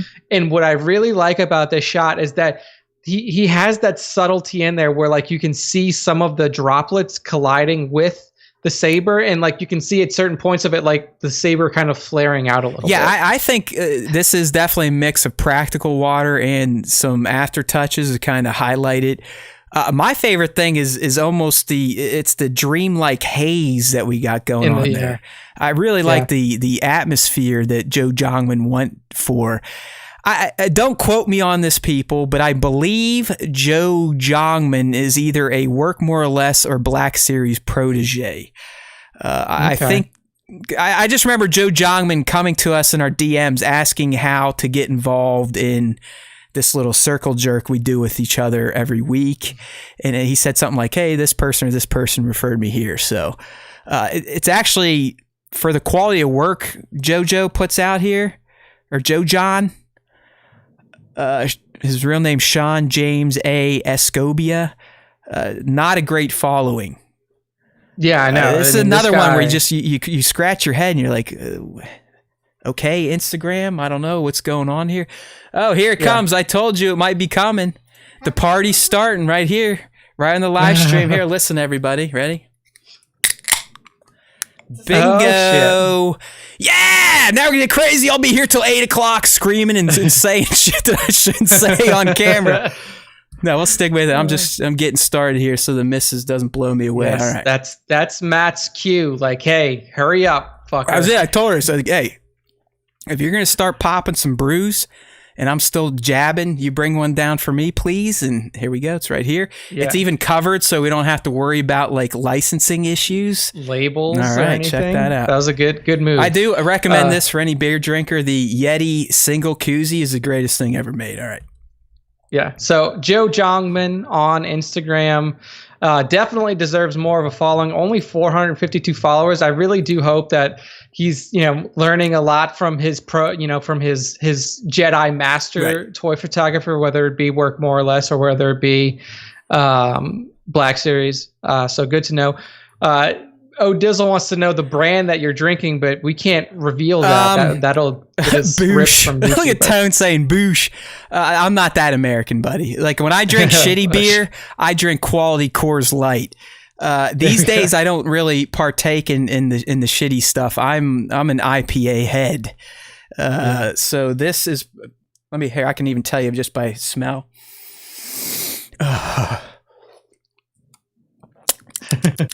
This is definitely from Voodoo. I believe it's the black can. I think the Ranger. Let me look. Nick, you can move on to the next one while I'm fucking around. All right, next up, we have a shot here from Caius Photography, Kaius Photography on Instagram. Actually, my wife's stronger than me, and I can't even unscrew my koozie right now, so I'm going to have to ask her for help, so we're just not going to find out. Never mind. We won't get there. But this is a pop shot. This is Matt's original toy photography love, and what we have is a shot of the Mando and the baby floating, and the baby's in his pram, floating through the deserts of Tatooine. We have some excellent love this, man. Love this setup in terms of the environment. So you have like mountains in the background. Everything for those care about my alcoholism, I was way the fuck off. So don't ever put me in a beer tasting contest. It's Southern Tier's New Juice IPA. It's a nice little fruity blend, 6.5%. There we go. So for those of you who can get that where you are, pick it up. Dude, I went nuts last, because we're back to the world is on fire in terms of the virus here. I mean, we've always been there, but we're literally. It's 1,000 times more dangerous to go out now than it was in March when we were all locked down. So now we're back to like big store runs. I think this last time I dropped $150 on IPA. Wow. Holy fuck, yeah. Tones, I know you're talking about. I just saw someone shot. Tones is in the chat. They have Stormtrooper beer, and I think that the account, for some reason, they stopped tagging us, but I like them. They're Photoy72. This just goes to show you how odd my photographic memory is sometimes. But he has almost like Sir Dork style shots with Stormtrooper beer, like figures fucking up the beer cans with their lightsabers and stuff. Yeah. That's fucking. But anyway, hilarious. sorry. And by the way, this used to be Funko Caius. He has. It looks like he wants to expand, or she, beyond the Funko line, even though that's what we're looking at right now, and have become Caius Photography. But as Nick was saying, this is a gem of a Funko shot. I know some people make fun of Funko photographers because they're kind of static. There's not much you can do with it. Being someone that started in that community, like that's where I got into the toy photography game. I can tell you, there's some motherfuckers there that work magic with these Funko Pops, which the Star Wars lines these days, half of them are glued to their fucking bases. So you even got to like figure out ways how to cover that type of shit out. So I always do appreciate a quality Funko shot. There's a ton of shitty ones, just like there's a ton of shitty action figure shots.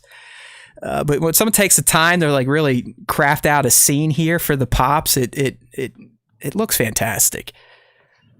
Yeah, I mean this is definitely one of them, and you can go to Caius's page and see a ton of great Funko shots. I mean, the one that he posted recently a week ago of the Boba fucking blasting out of the Sarlacc pit with his, that is just so fantastic.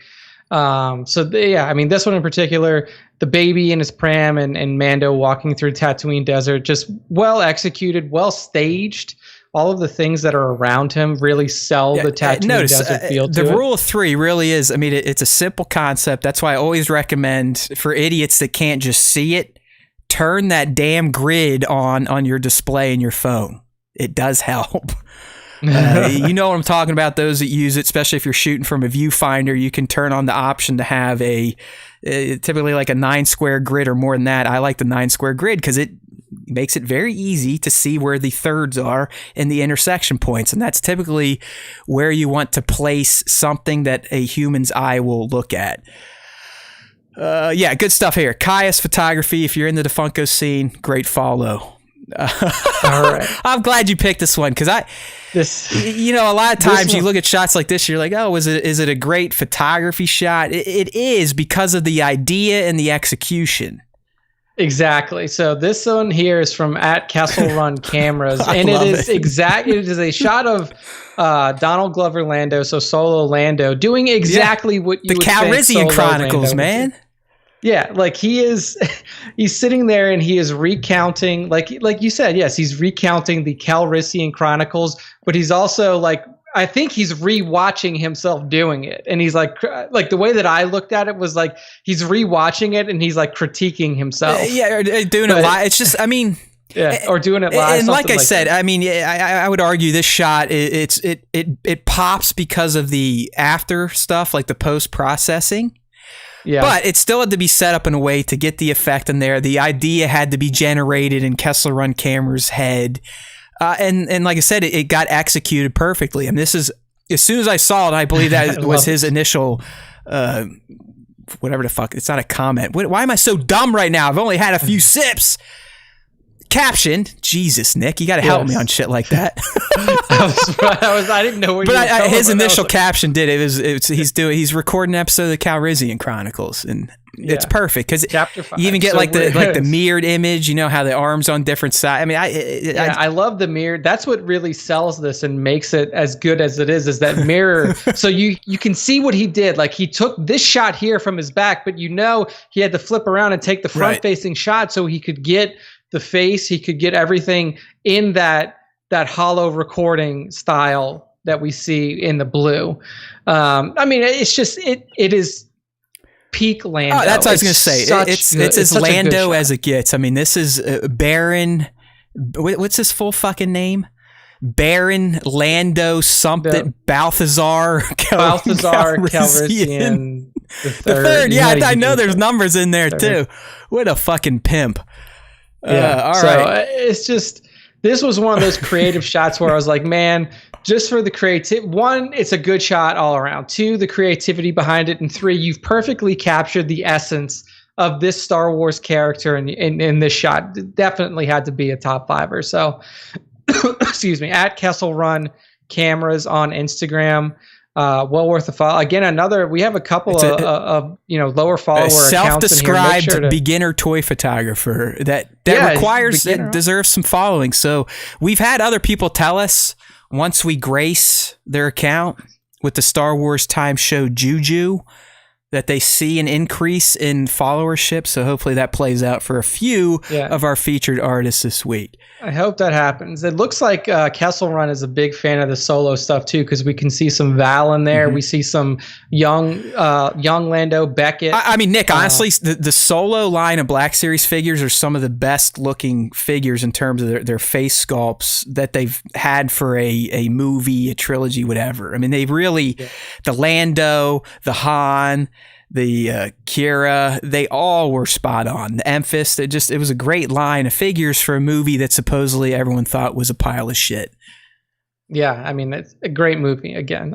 So give him a follow as well as all of our other top 5 members. I will say real quick before we get into the Matt breakdown, I got my Sir Dork shirt. So thank you, Jared, for sending that over. It fits perfectly. It looks fantastic. And it feels great. This is a top quality shirt as well. These shirts that Jared has I forgot to mention that last week. It's a line. The type of shirt is what I used to use on my Buddha shirts. It's that kind of soft, stretchy shit. Yeah. It's not like the hardcore starchy cotton. So yeah, quality shirts from the Dork. I can't speak to our own shirts because I still haven't fucking bought one. And based on what Nick said, I need to buy a real one and not get the sample, because the samples are literally like they just fucking do one press on the screen print, wipe their ass with it, and then mail it to you. Yeah, I'm pretty sure because since we own the shop, we can get samples, and those are literally meant for you to put on a mannequin and hang up. They're not meant for you to wear. Yeah, it looked like vomit. I still think I will say Baron and OAC are the only buyers of that merch so far. Yeah, and Spencer said that they were pretty good. Somebody bought a hoodie, like a zip-up hoodie. I think that was OAC. That was OAC. Yeah. Okay. I was thinking about getting myself a zip-up hoodie when I plan on getting one of everything. It's something I never think to do. I'm sorry, I just don't. I'm either these days I'm 100% obviously committed to being a preschool instructor as well as a college instructor on top of free time dedicated to Star Wars time. So I just forget. Once we get to the nighttime, I'm usually these days falling asleep by 11, 12. Yeah, so I plan to get at least a tee, a long, and a hoodie. Yep, there we go. So Matt, that brings us into our Haywood Pop Shot breakdown of the week. So why don't you tell us what we got here and how you achieved this? This is I don't want to say very recent, but this would have been right when we got the Black Series child figure released. So it was probably last spring, maybe. And what we're looking at in my mind, I was like, oh, hey, my buddy is using his woodshop 3D printer to make me 3D printed Star Wars accessories. I'm too lazy to fucking paint them.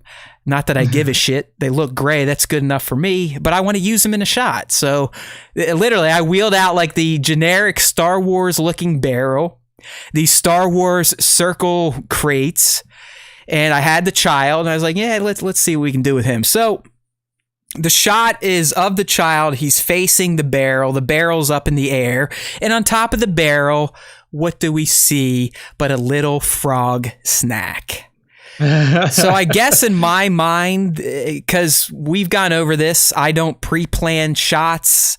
I grab a gaggle of figures. I grab my I kind of call it my toy shooting box, because it's got my atmosphere aerosol, my drain guns, my light stands, my lights, some of my backgrounds that I can use, like diode backgrounds, and I run out and I just roll with it. Figure on the table, accessory. Okay, look in the camera, move them, look in the camera, move. All right, I got a scene, I'm going to shoot it. So I'm assuming my idea was here that we know the baby loves frogs. Mm-hmm. The frog was on a barrel. The baby's trying to get said frog, so he is using his force powers to blow the barrel and get the frog off of it. I wouldn't say it's a great shot. I wouldn't even say it's a great idea. The only thing I guess I like about this is that is that Baby Yoda is in focus, and I used practical effects. Like no. The dust looks really good. Yeah, no fucking around. Like the dust. That's the way that looks. I'm assuming that is a atmosphere aerosol dust kick up shot. Okay. Where I'm using the force coming out of the can, which also spitting out some white smoke, but because of the aerosol, I also get some of the natural dust to kick up. And I can't stress enough, those of you that can shoot outside or those of you that like to go practical, one of the best things I ever did, especially for shooting outside, and it's going to sound fucking strange, I collected a bucket of mud. And over time, let it dry, and I would smash it up to the point where I essentially have a full-ass bucket of fine dirt that can pass as sand, mud, whatever, that is fantastic to use to blow up into shots because it's so fine. It adds a lot of great atmosphere. And you're like, well, dude, there's mud everywhere. Well, you don't know. Maybe you live somewhere that's wet. I now have a guaranteed source of lovely dust particles to use whenever I shoot outside. There you go. I never even thought about that. Like that never even crossed my mind where it's like, oh yeah, well, they just shot somewhere where there's sand. Well, sometimes there's not sand. Right? You know what I mean though? Like, cause I used to be like, oh, I'll just dig up some dirt for this day and throw a shot down and fine. It looks like wet mud, but you don't get any extra out of wet mud. It might make a nice flooring for your shot, but you can't use it to bounce off of the light. And that's what you get with the more fine, dusty type of shit. Plus, it's free. You just got to dig up the dirt. Like I said, you got to let it dry. And then like an asshole, sit in your driveway and just fucking smash it into little particles. I also, this is one of my own little tips. It's probably stupid, but I save ash from my fire sometimes to also mix into this stuff or use as its own ground covering, because that obviously would particle up quite well when blown and reflected off of a backlight. There you go. So good insights there. Great shot here from Matt. I'm not even angry. That just goes to show you with my brain, if you just give it a little bit of poison, in this case alcohol, and I've had maybe 2 sips, that's how quickly I can temper my demons. It's kind of sad. Like if you want to get real life, I probably should be on some sort of prescription drugs for the chemical imbalance in my brain. Like 100% being honest. I don't want to do that shit. So I self-medicate. I'm not a fucking drunk. I only drink on the weekends. Today's a special day. But I can tell you, as someone that is always on edge and ready to kill, the moment I get any sort of external poison, a calm takes over, and I finally realize what it must be like to be normal. Just brings him down to me. So Matt just needs to be on a constant drip. I probably should be on lithium or something, because dude, I wake up with a fucking anger and an edge that you need to be makes no sense. But no, I can't do that shit. Fuck that. I'm a big proponent of that stuff, but you got to be productive, and I can be productive on pretty much anything, but you got to draw some lines, Nick. You got to draw some lines. All right, people, that's it. We did 3 hours anyways. I fucked pretty much everything, but I guess we are off by 5:30, so it was fun. What can I say? I do look forward to this every week, especially in the middle of the Mandalorian. I mean, that just makes this little meeting we have on Tuesdays so much more rewarding and entertaining. And Matthew Palanca in the chat, no problem, will always call out pieces of shit. Right? He is referring to Gina Carano. All right. Gosh, I'm not seeing some of these messages, but it might just be me. In the chat? Anyway.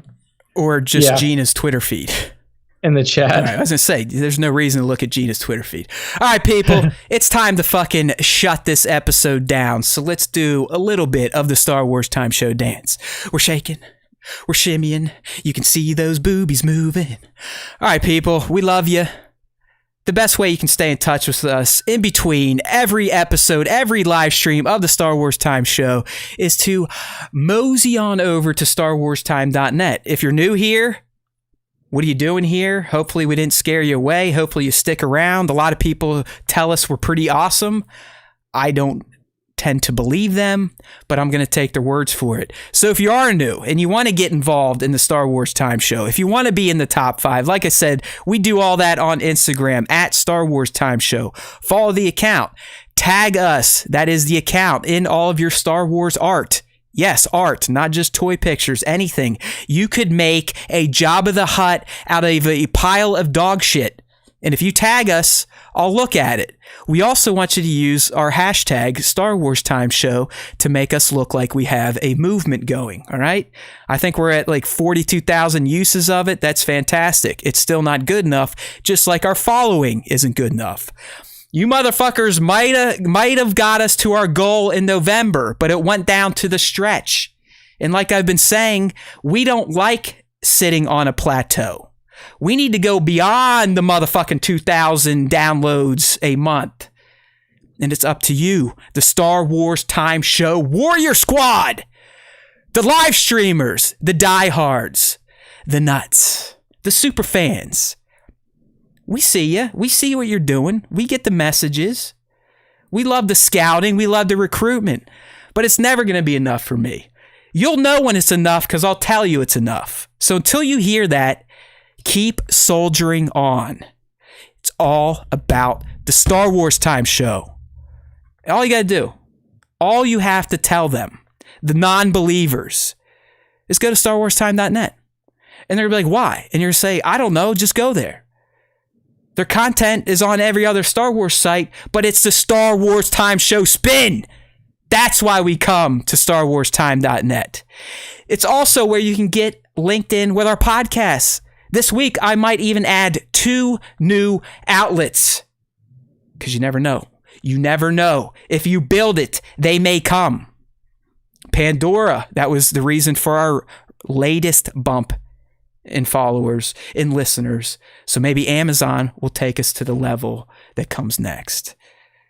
But until we start getting 1,000, 2,000, 10,000 people concurrently watching the live stream, I will sit here and pout like a little narcissistic Star Wars fan podcaster baby. All right? Help Nick out. Help you all out. You guys don't like hearing this same shit over and over again. I don't like speaking it over and over again. I like speaking your names. I like speaking Din. I like speaking the child. Not sitting here being a salesman. You know we're fucking awesome. I know I'm the best. I know Nick's second best. What else do you need to know? StarWarsTime.net. There's always time for Star Wars time. Say it with me. There's always time for Star Wars time. And remember, if you, I'm talking to you, listen to the Star Wars Time Show, the Force will be with you. Always.